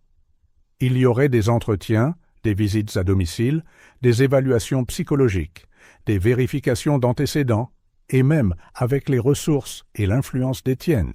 Cela prendrait du temps. La bureaucratie du système d'adoption ne faisait aucune distinction entre les millionnaires et les gens ordinaires lorsqu'il s'agissait de déterminer l'aptitude parentale, mais la première étape était simple, déclarer formellement son intention. C'était exactement ce qu'Étienne prévoyait de faire ce matin-là. Il arriva à l'orphelinat plus tôt que d'habitude. Le grincement familier du portail l'accueillit, mais cette fois, il sonnait différemment. Pas seulement un rappel d'un passé douloureux, mais l'annonce d'un avenir plein de possibilités. Au lieu de se diriger directement vers le jardin ou la bibliothèque, il se rendit au bureau de l'administration. Le dossier qu'il portait semblait peser une tonne, bien qu'il ne contienne que quelques documents, l'avis formel de son intention d'adopter et les premiers papiers de ce qui serait un long processus. La réceptionniste, habituée à ces visites fréquentes, sembla surprise de le voir dans cette partie du bâtiment. « J'aimerais parler à Madame Lemoine, s'il vous plaît, » dit Étienne. « C'est une affaire importante. » Madame Lemoine était la directrice de l'orphelinat depuis plus de 2 décennies. Elle avait pris ses fonctions peu après le départ d'Étienne, donc elle ne l'avait pas connu enfant, mais elle lui avait parlé plusieurs fois, depuis qu'il avait commencé à visiter Annelise, principalement au sujet des procédures pour les permissions de sortie. Après une brève attente, Étienne fut introduit dans son bureau, une pièce accueillante, ses murs tapissés de dessins d'enfants encadrés et de photos d'enfants souriants. Étienne se demanda combien de ces enfants avaient trouvé un foyer et combien attendaient encore. « Monsieur Lambert !» salua Madame Lemoine en se levant pour lui serrer la main. « Quelle agréable surprise! Comment puis-je vous aider aujourd'hui ?» Étienne s'assit sur la chaise qu'elle lui indiqua, posant le dossier sur son bureau. Il prit une profonde inspiration. « Je suis ici pour Anne-Lise, » commença-t-il, sa voix plus stable qu'il ne l'espérait. « Plus précisément, pour son avenir. » Madame Lemoine hocha la tête, son expression neutre, mais attentive. « Je veux l'adopter, » dit Étienne, exprimant enfin ce que son cœur savait déjà. « Je veux qu'elle sache chaque jour qu'elle a été choisie. » Un instant, il n'y eut que le silence. Le tic-tac de l'horloge murale semblait inhabituellement fort. Au-delà de la fenêtre, il pouvait entendre des voix d'enfants, de faibles rires et des cris dans la cour. L'expression de Madame Lemoine passa de la surprise à quelque chose de plus doux, de plus ému. « Monsieur Lambert ?»« Étienne, » dit-elle en abandonnant la formalité. « Votre dévouement à Anne-Lise ces derniers mois a été extraordinaire. Nous avons vu des changements en elle que nous n'aurions jamais cru possibles. » Elle fit une pause, choisissant ses mots avec soin. « Mais l'adoption est un engagement à vie, surtout dans le cas d'Anne-Lise avec ses besoins spéciaux, son traumatisme. »« Je sais exactement dans quoi je m'engage, » interrompit Étienne doucement, mais fermement. « J'ai fait mes recherches, j'ai parlé à des spécialistes, j'ai commencé à adapter mon appartement.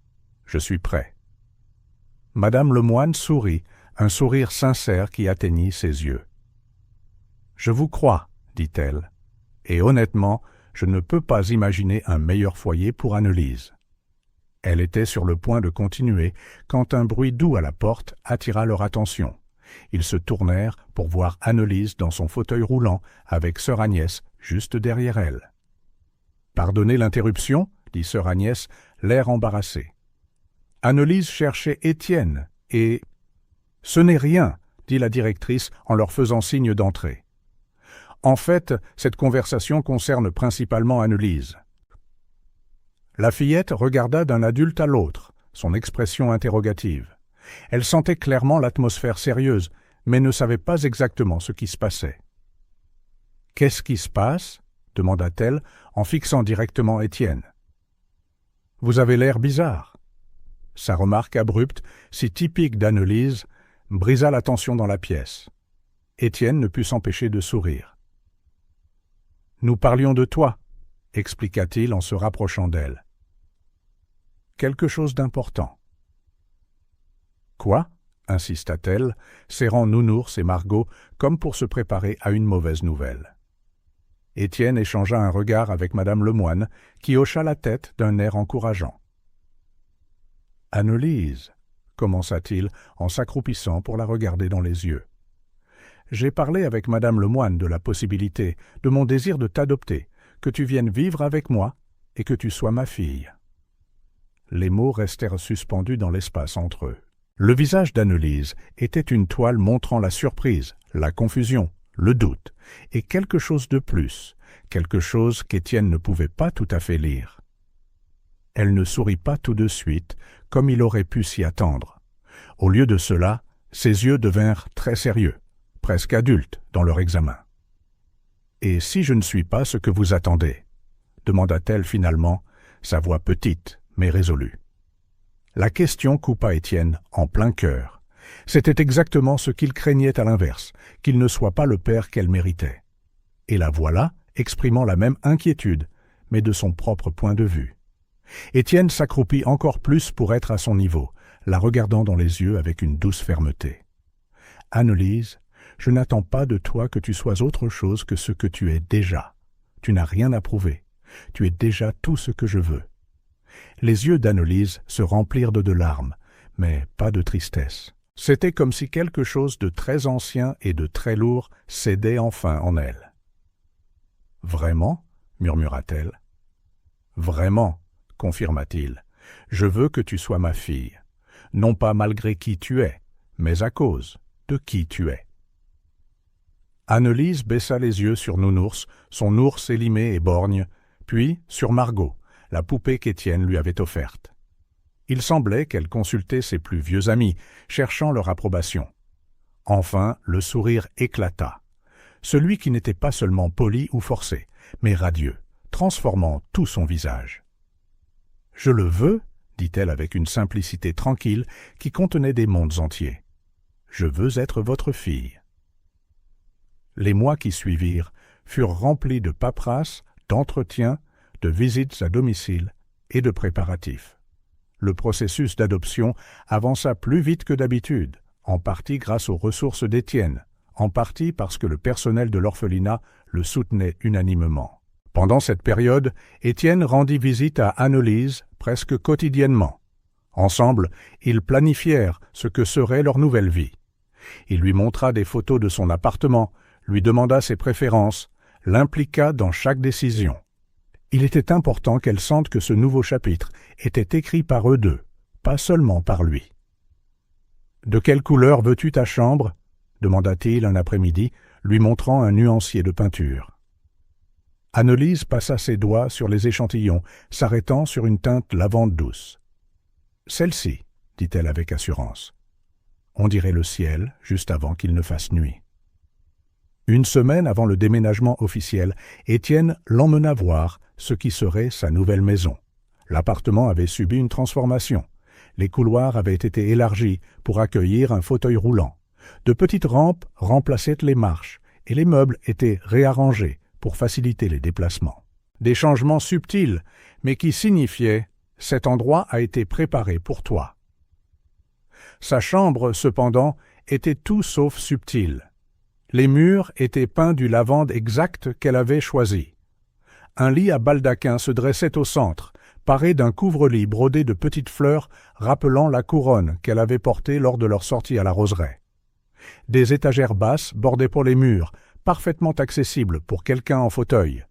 Il y avait aussi des jouets, mais pas en quantité écrasante, chacun choisi avec soin.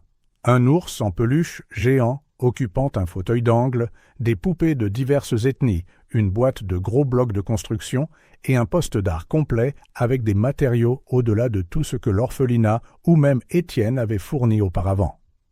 Mais au centre de tout, 2 petits lits de poupées près de la tête du grand lit étaient vides, attendant Nounours et Margot, expliqua Étienne en voyant son regard curieux. « J'ai pensé qu'ils aimeraient leur propre lit, bien qu'ils puissent toujours dormir avec toi, bien sûr. » Les yeux d'Annelise se remplirent de larmes. Elle ne dit pas un mot, ouvrit simplement les bras. Étienne la serra dans ses bras, comprenant chaque sentiment inexprimé. Le jour du déménagement officiel, sœur Agnès aida à emballer les quelques affaires d'Annelise, quelques vêtements, des dessins soigneusement rangés, des livres préférés, et bien sûr, Nounours et Margot. Tout tenait dans une seule petite valise, la somme de ses 8 années de vie. « Prenez bien soin d'elle », dit sœur Agnès à Étienne, regardant Annelise dire au revoir aux autres enfants. « Elle est plus forte qu'elle n'en a l'air, mais aussi plus fragile qu'elle ne le laisse paraître. »« Je vous le promets, » répondit Étienne, sentant le poids et le privilège de cette responsabilité. Arrivé à l'appartement fut à la fois solennel et joyeux. Annelise voulut revoir chaque pièce, cette fois en sachant qu'elle voyait sa maison permanente. Elle s'arrêta pour toucher les meubles, regarder par chaque fenêtre, absorbant la réalité de cette nouvelle vie. Dans sa chambre, elle déballa sa valise avec un soin méticuleux, assignant à chaque objet une place spécifique. Étienne regarda depuis l'embrasure de la porte, n'offrant son aide que lorsqu'on la lui demandait. Il comprit instinctivement que c'était un rituel important pour elle. « Ce serait bien comme ça ?» demanda-t-il quand elle hésita sur l'endroit où placer une pile de dessins. « Oui » répondit-elle avec un petit sourire. « Comme ça, on sent que c'est à moi. » Cette phrase devint une sorte de mantra dans les jours suivants. Chaque fois qu'elle arrangeait quelque chose, elle confirmait « Comme ça, on sent que c'est à moi. » C'était comme si elle s'appropriait progressivement non seulement l'espace physique, mais aussi l'idée même d'appartenance. Les premiers jours furent une danse délicate d'apprentissage mutuel. Étienne découvrit qu'Annelise était une lève-tôt, mais aimait rester au lit quelques minutes à regarder la lumière du matin. Il apprit qu'elle préférait le pain sans croûte, détestait le bruit du mixeur et fredonnait doucement pour elle-même quand elle dessinait. Annelise découvrit qu'Étienne travaillait parfois tard, qu'il faisait un café beaucoup trop fort, qu'il riait rarement, mais que quand il le faisait, tout son visage s'illuminait. Plus important encore, elle apprit que quand il disait « je reviens tout de suite », il revenait vraiment. Il y eut des défis, bien sûr. La première nuit fut difficile. Annelise se réveilla désorientée, oubliant où elle était. Étienne la trouva en train de pleurer silencieusement, serrant Nounours et Margot. « C'est bon, » murmura-t-il en s'asseyant sur le bord de son lit. « Tu es chez toi maintenant. »« Comment savoir que je ne quitterai pas cet endroit aussi ?» demanda-t-elle, sa voix minuscule dans le noir. « Parce que c'est notre maison maintenant, la tienne et la mienne, pour toujours. Promis. »« Je le promets de tout mon cœur. » Elle s'endormit en lui tenant la main, tous deux ayant besoin de cette connexion physique. Bientôt, ils établirent des routines. Le petit déjeuner ensemble était non négociable, même si Étienne avait une réunion matinale. Il ajusta son horaire de travail, installant un bureau à domicile pour les jours où il n'avait pas besoin d'être au siège. Annelise avait des séances de thérapie, physique, ergothérapie et parfois psychologique. Mais Étienne s'assurait qu'il y avait du temps pour simplement être une enfant. L'heure du coucher devint un rituel spécial. Au début, Annelise se sentait timide d'avoir besoin d'aide, mais elle découvrit bientôt qu'Étienne en faisait une aventure. Pirates et sirènes, faisant passer l'aide nécessaire pour du jeu. Il ne traita jamais ses limitations comme un fardeau, juste un défi qu'ils affrontaient ensemble. Ensemble, ils créèrent leur propre tradition. Les mercredis soirs étaient des marathons de films avec du pop-corn.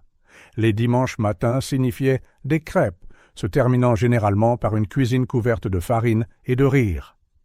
Les après-midi de pluie, ils construisaient des forts de couverture dans le salon et lisaient des histoires à l'intérieur, comme s'ils étaient dans un autre monde. L'appartement commença à porter les marques de leur présence combinée. Un coin du salon devint connu sous le nom de « coin d'Étienne », où il lisait le journal après le dîner.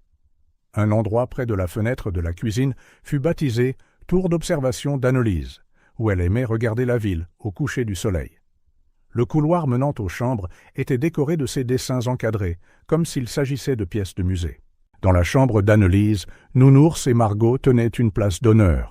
Les lits de poupées étaient rarement utilisés, car les deux compagnons partageaient encore son oreiller chaque nuit. Étienne réalisa que leur présence lui apportait du réconfort. Ils représentaient la continuité, un sentiment de permanence dans une vie marquée par la perte.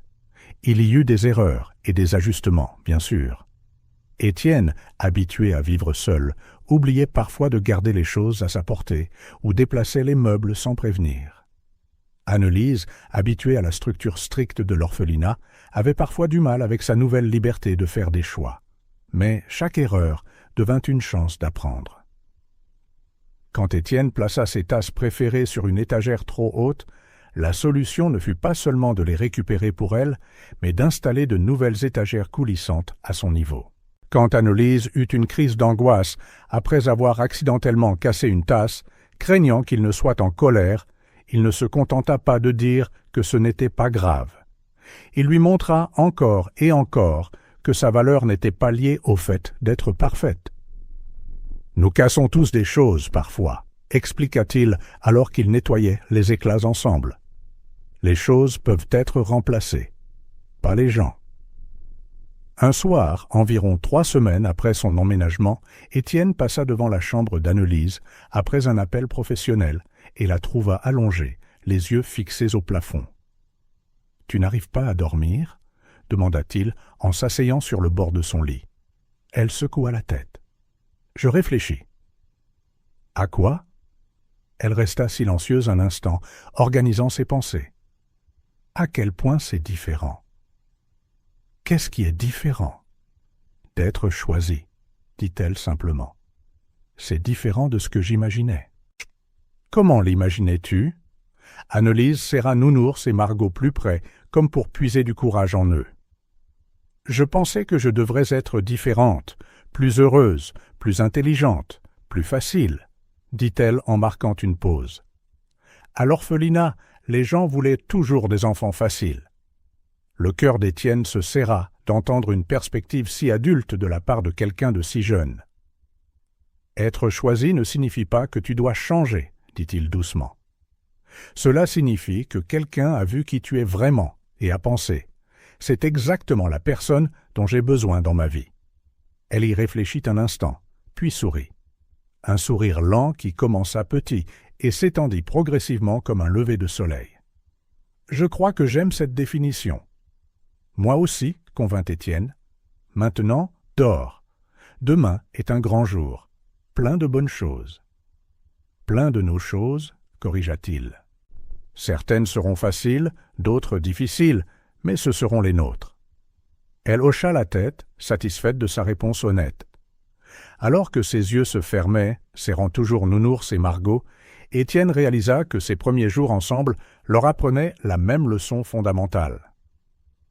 Que la famille ne consiste pas seulement à partager de bons moments faciles, c'est créer un espace où l'on peut être complètement soi-même. Peur, défaut, espoir et tout le reste, et être quand même aimé.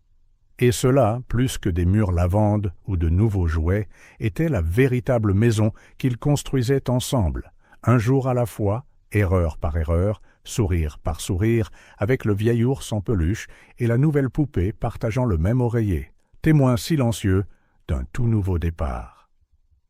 Les saisons commencèrent à changer. L'hiver laissa place au printemps, apportant des feuilles dorées aux arbres du quartier et des brises matinales plus fraîches. Pour Annelise et Étienne, ce changement de saison reflétait les transformations de leur propre vie. Un nouveau cycle commençait, plein de possibilités. 2 mois s'étaient écoulés depuis l'emménagement d'Annelise. Leur routine semblait plus établie, les espaces de l'appartement plus familiers et les silences entre eux plus confortables. Il y avait encore des moments d'ajustement, bien sûr. Parfois, Annelise se réveillait en pleurant la nuit, ses parents lui manquant. Certains matins, Étienne se réveillait anxieux, terrifié à l'idée d'être incapable de lui donner tout ce dont elle avait besoin. Mais ces incertitudes, plutôt que de les séparer, semblaient renforcer le lien qui grandissait entre eux. Un samedi matin particulièrement ensoleillé, alors qu'ils prenaient de leur petit déjeuner, Annelise ne cessait de fixer l'espace vide entre la bibliothèque et la fenêtre principale du salon.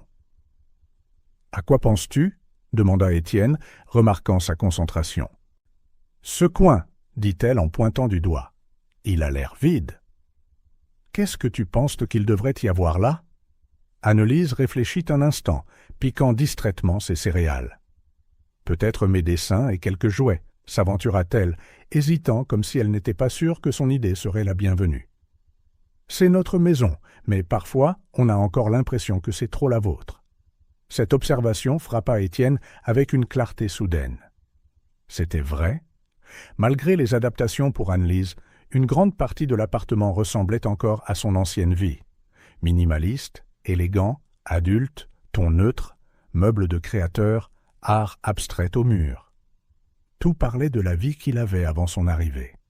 « Je pense que c'est une merveilleuse idée, » dit-il avec un sourire. En fait, faisons-en notre projet du week-end. Ça te va ?» Le visage d'Annelise s'illumina. « Vraiment ?»« Bien sûr, c'est ta maison aussi. Elle devrait avoir tes touches partout. » L'après-midi même, ils allèrent dans un magasin de décoration. Annelise choisit des cadres en bois clair simple pour ses dessins préférés, quelques coussins aux couleurs vives et une bibliothèque basse pour exposer ses jouets précieux. Étienne la regarda choisir, surpris par le sérieux avec lequel elle pesait chaque option, considérant comment chacune s'intégrerait dans l'espace. « Celui-ci s'accorde mieux avec le canapé, » expliqua-t-elle en choisissant un coussin bleu plutôt qu'un rouge. « Ça rend la pièce plus calme. » Étienne sourit, impressionné par son sens esthétique en développement. Il y avait tellement plus en elle qu'il ne connaissait encore, et chaque nouvelle découverte était fascinante. Le dimanche, ils se consacrèrent à la création du coin d'Annelise, comme il fut baptisé. Étienne accrocha les cadres à une hauteur parfaite pour qu'elle puisse les voir depuis son fauteuil roulant. Ensemble, ils disposèrent ses jouets sur la nouvelle étagère. L'ours en peluche géante en garde, les livres d'images alignés par taille, les blocs de construction dans une boîte translucide pour que les couleurs soient visibles. Nounours et Margot, cependant, ne faisaient pas partie de cette exposition. Quand Étienne suggéra une place d'honneur pour eux, Annelise secoua la tête. « Ils dorment avec moi, » dit-elle fermement. « Ils ne viennent dans le salon que quand je suis là. » C'était une distinction importante, remarqua Étienne. Il y avait des jouets d'exposition, et puis il y avait des compagnons essentiels, ceux qui portaient une histoire et un réconfort au-delà de la simple décoration. À la fin de la journée, le coin avait été transformé. Les dessins encadrés formaient une petite galerie d'art enfantin, des chevaux colorés, des maisons aux grandes fenêtres, et bien sûr, les dessins de famille de plus en plus fréquents qu'elle faisait. Un grand homme en costume et une fille en fauteuil roulant, main dans la main, toujours sous un soleil souriant. De son fauteuil roulant, Annelise examina l'arrangement final, ses yeux brillants de satisfaction. « Maintenant, on sent que c'est aussi ma maison, » déclara-t-elle en souriant comme si toute la pièce s'illuminait avec elle. Quelque chose dans cette déclaration toucha profondément Étienne. L'idée qu'un espace puisse se transformer de « sa maison » à « leur maison », simplement avec quelques œuvres d'art encadrées et des jouets bien placés, semblait à la fois simple et révolutionnaire. Dans les jours qui suivirent, il remarqua qu'Annelise s'arrêtait fréquemment près de son coin, réarrangeant un jouet ou admirant ses dessins. C'était comme si ce petit territoire conquis lui offrait la sécurité de s'approprier progressivement le reste de l'appartement. Un après-midi, en regardant par la fenêtre de la cuisine, Étienne vit quelque chose qui changea subtilement sa perspective. Annelise était dans le petit jardin de la copropriété, poussant son fauteuil roulant seul le long du chemin de pierre. Il y avait des obstacles, de petites pentes, des virages serrés, des plaques de gravier meubles, mais elle les manœuvrait avec une patience déterminée, reculant parfois pour essayer une autre approche. Son premier instinct fut de courir pour l'aider, mais quelque chose le fit attendre et simplement observer. Il regarda la concentration sur son visage, la satisfaction lorsqu'elle franchissait un passage difficile, la patience lorsqu'elle devait réessayer. Il n'y avait pas de frustration dans ces tentatives répétées, seulement une résolution calme. À ce moment-là, Étienne réalisa qu'Annelise n'avait pas besoin de lui pour la sauver. Elle avait seulement besoin de lui à ses côtés. Elle ne voulait pas que chaque obstacle soit retiré de son chemin. Elle voulait seulement l'assurance qu'il serait prêt si elle avait besoin d'aide. Il descendit au jardin, mais plutôt que de se précipiter pour l'aider, il s'assit sur un banc voisin. « En exploration ?» demanda-t-il nonchalamment. Annelise hocha la tête, naviguant habilement autour d'un plus gros rocher. « Je fais des repérages, » expliqua-t-elle. « Je dois savoir où je peux aller seule et où j'aurai besoin d'aide. » Le pragmatisme de son approche l'impressionna. Au lieu de se lamenter sur ses limitations, elle les identifiait, travaillait avec elles. « Tu as appris quelque chose d'utile » demanda-t-il. « Oui, » répondit-elle en s'arrêtant à côté du banc. « J'ai appris que j'aime essayer seule, d'abord. »« Je pense que c'est très sage, » acquiesça-t-il. « Et si jamais tu as besoin de moi, je suis là. » Elle sourit, ce lent sourire qui commençait dans ses yeux et se répandait sur son visage. Je sais, cette simple affirmation, je sais, portait un monde de confiance qu'Étienne n'était pas sûr d'avoir encore mérité, mais qu'il était déterminé à honorer. Ce soir-là, après le dîner, ils s'assirent dans le salon pour leur lecture habituelle du soir.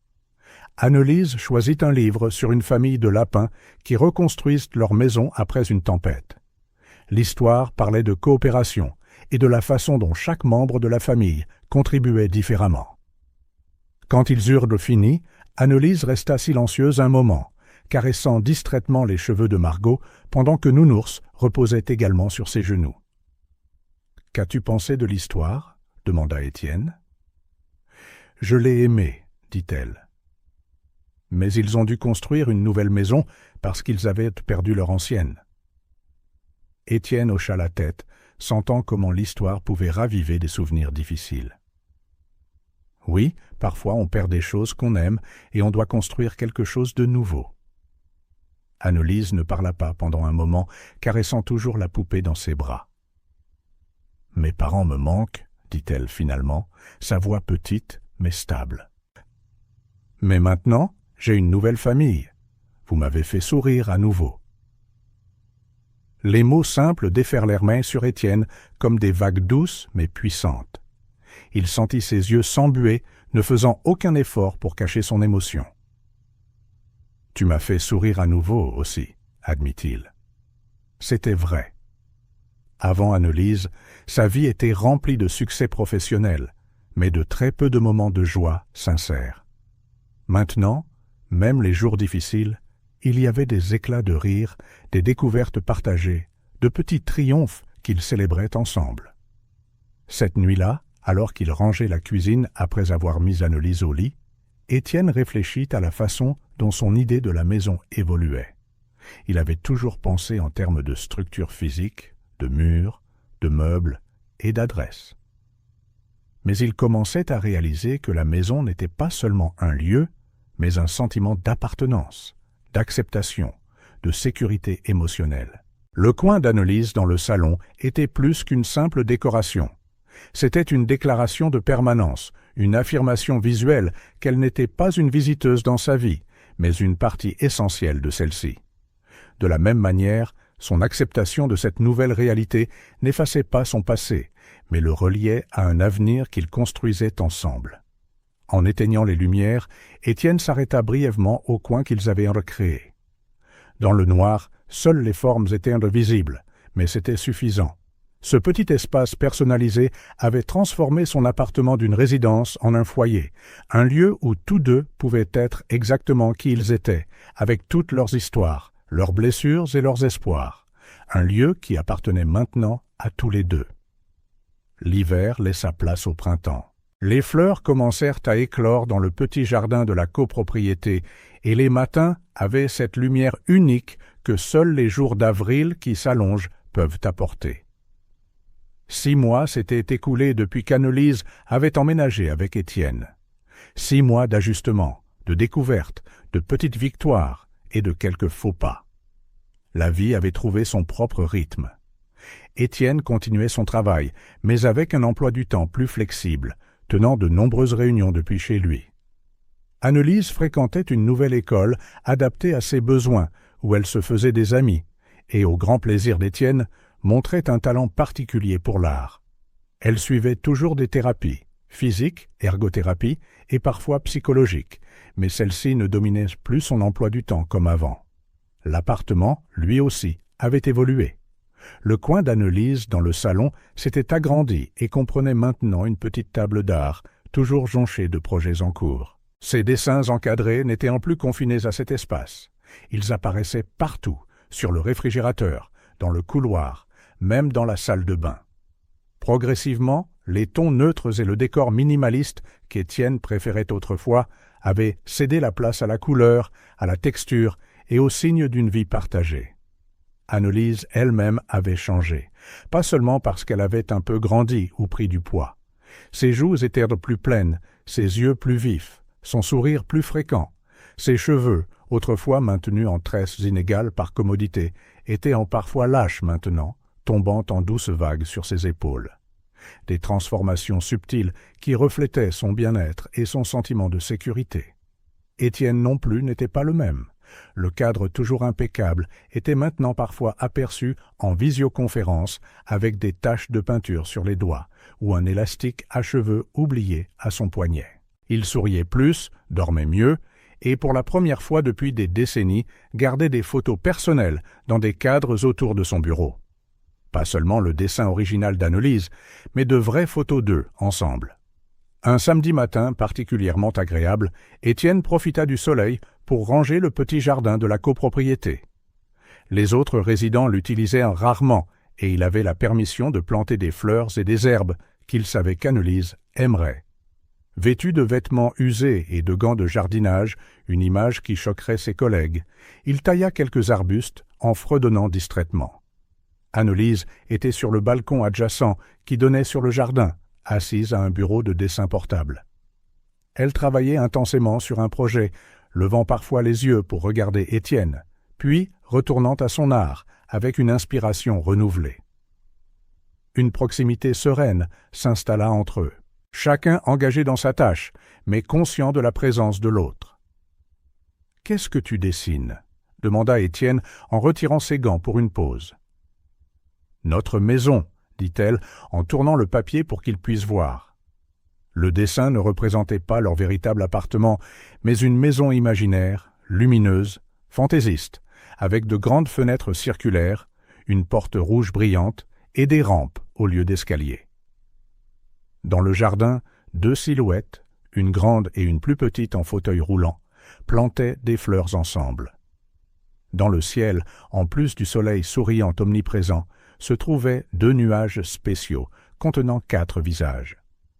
Les parents et le frère d'Annelise, réalisa Étienne, plus un qui semblait être une version plus jeune de lui-même, peut-être le garçon qu'il avait été. La complexité émotionnelle de l'image le toucha profondément. Ce n'était pas seulement une maison de fantaisie, mais une représentation de la façon dont Annelise voyait leur nouvelle famille, connectée au passé, mais construisant quelque chose de nouveau. « C'est magnifique, » dit-il sincèrement. « Surtout les fenêtres rondes. »« C'est comme des câlins pour que la lumière entre, » expliqua-t-elle avec la logique particulière de l'enfance qui cache souvent de profondes vérités. Étienne s'assit sur la marche du balcon, près de son fauteuil roulant. Pendant quelques instants, ils apprécièrent simplement le jardin et la quiétude du matin. Il y avait un réconfort dans ces silences partagés qu'Étienne n'avait jamais connus dans aucune autre relation. « Je peux vous demander quelque chose ?» dit finalement Annelise, son ton soudain sérieux. « Bien sûr. »« Vraiment ?» hésita-t-elle, tournant un crayon de couleur entre ses doigts. « M'avez-vous vraiment choisi ?» La question prit Étienne par surprise. Pas tant pour ce qu'elle demandait, mais pour le moment. Après 6 mois ensemble, pourquoi maintenant ? « Bien sûr que je t'ai choisi, » dit-il en se penchant plus près. « Tu le sais. » Mais elle fronça les sourcils, se débattant clairement avec des sentiments compliqués. Tous ces gens qui visitaient l'orphelinat et ne me choisissaient jamais, ils voyaient mon fauteuil roulant, mes complications. Pourquoi étiez-vous différents ? Dans ces mots, Étienne entendit des couches d'insécurité qu'il pensait avoir mises de côté. Mais il comprit que certaines blessures mettent longtemps à guérir. Peut-être que quelque chose s'était passé à l'école, une remarque passagère, ou simplement sa propre introspection qui avait ravivé de vieilles peurs. Il choisit ses mots avec soin, sachant qu'ils comptaient. « Je pense que nous nous sommes choisis l'un l'autre, » dit-il finalement. « Je ne cherchais pas à devenir père quand je suis venu à l'orphelinat pour la première fois. J'étais juste là parce que, pour mes propres raisons. Mais ensuite, tu m'as parlé, tu m'as montré ton monde, et quelque chose a changé. Quelque chose que je ne peux pas entièrement expliquer. » Annelise écoutait attentivement, absorbant chaque syllabe. « Quand on rencontre les bonnes personnes, continua-t-il, ce n'est pas comme choisir un cadeau dans un magasin. C'est plus comme reconnaître quelqu'un qui était destiné à être dans votre vie, même si vous ne le saviez pas encore. » Un petit sourire se forma sur le visage d'Annelise. « Donc, ce n'était pas de la pitié. »« Absolument pas, » assura Étienne, sentant que cela avait été sa plus grande peur depuis le début. « C'est parce que tu es exactement la personne dont j'avais besoin dans ma vie. Sans m'en rendre compte, je te cherchais depuis très longtemps. » Annelise réfléchit à cela, puis hocha la tête, apparemment satisfaite. Elle reprit la coloration de son dessin, ajoutant plus de détails au jardin imaginaire. « Vous n'êtes pas trop de soucis non plus, vous savez, » dit-elle nonchalamment, sans lever les yeux. Étienne haussa les sourcils, amusé par sa remarque. « Je ne le suis pas ?»« Non, » dit-elle, maintenant, souriant malicieusement en levant les yeux vers lui. « Vous apprenez vite aussi. Vous pouvez presque me faire des tresses sans aucun nœud. » Étienne rit, se rappelant ses premières tentatives désastreuses de lui tresser les cheveux, des désordres qui ressemblaient plus à des nids d'oiseaux qu'à des tresses soignées. « Je m'améliore, hein ?» Oui, dit Annelise avec une pause théâtrale. Mais vous avez encore besoin de pratique. Ils rirent tous les deux de la blague privée, se rappelant des matins pressés avec Étienne, luttant contre les élastiques à cheveux et suivant des tutoriels YouTube. C'étaient des moments comme ceux-ci qui surprenaient le plus Étienne. Pas les grandes étapes ou les réalisations notables, mais ces petites interactions quotidiennes qui avaient tranquillement transformé deux vies solitaires en une famille. Le voyage n'était pas linéaire ni toujours facile. Il y avait eu des nuits de cauchemars et des jours d'insécurité, des défis pratiques de la vie avec un enfant ayant des besoins spéciaux, des moments de doute sur sa capacité à être le père qu'Annelise méritait. Il y eut la nuit où elle eut sa première forte fièvre et la panique qu'il ressentit en la précipitant aux urgences à 3 heures du matin. La première réunion parents-professeurs à sa nouvelle école où il se sentit déplacé parmi des couples qui semblaient savoir exactement ce qu'ils faisaient.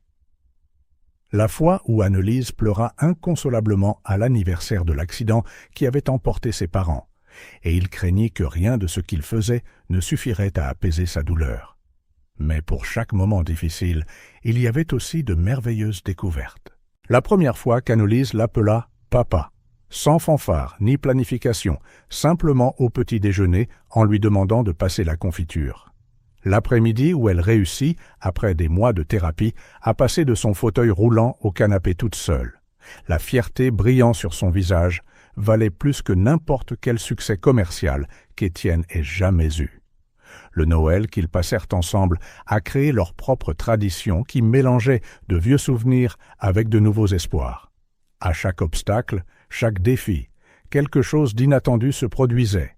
Ils devenaient plus forts ensemble. Ce n'était pas Étienne sauvant Annelise, ni Annelise guérissant le passé d'Étienne. C'était plus complexe et pourtant plus simple que cela. Deux personnes imparfaites, marquées de différentes manières, trouvant dans les vulnérabilités de l'autre la force d'avancer. La vérité, plus claire que jamais sous le soleil du printemps, était qu'ils ne s'étaient pas sauvés l'un l'autre. Ils s'étaient reconstruits brique par brique, jour après jour, dans un processus continu qui durerait probablement toute une vie. En regardant Annelise sur le balcon, la lumière du soleil dansant dans ses cheveux, Étienne ressentit une profonde gratitude. Non seulement pour le bonheur qu'elle lui apportait, mais pour la personne qu'il devenait grâce à elle, plus patient, plus présent, plus capable de voir la beauté dans les petits moments quotidiens. La véritable maison qu'ils avaient construite n'était pas simplement l'appartement avec ses rampes et le coin d'Annelise, ni même la maison de fantaisie de ses dessins avec les fenêtres câlins. Leur véritable maison se trouvait dans les espaces invisibles entre eux, la confiance lentement gagnée, les routines formées, les silences confortables, les rires sur les tresses en désordre. Ils avaient construit le type de maison le plus spécial, celui qui existait dans le cœur de l'autre. Une maison sans murs ni limites que personne ne pourrait jamais leur enlever. Une maison où les blessures du passé n'étaient pas effacées, mais accueillies et tissées dans la nouvelle histoire qu'ils écrivaient ensemble, jour après jour. Une maison où ils ne seraient plus jamais seuls.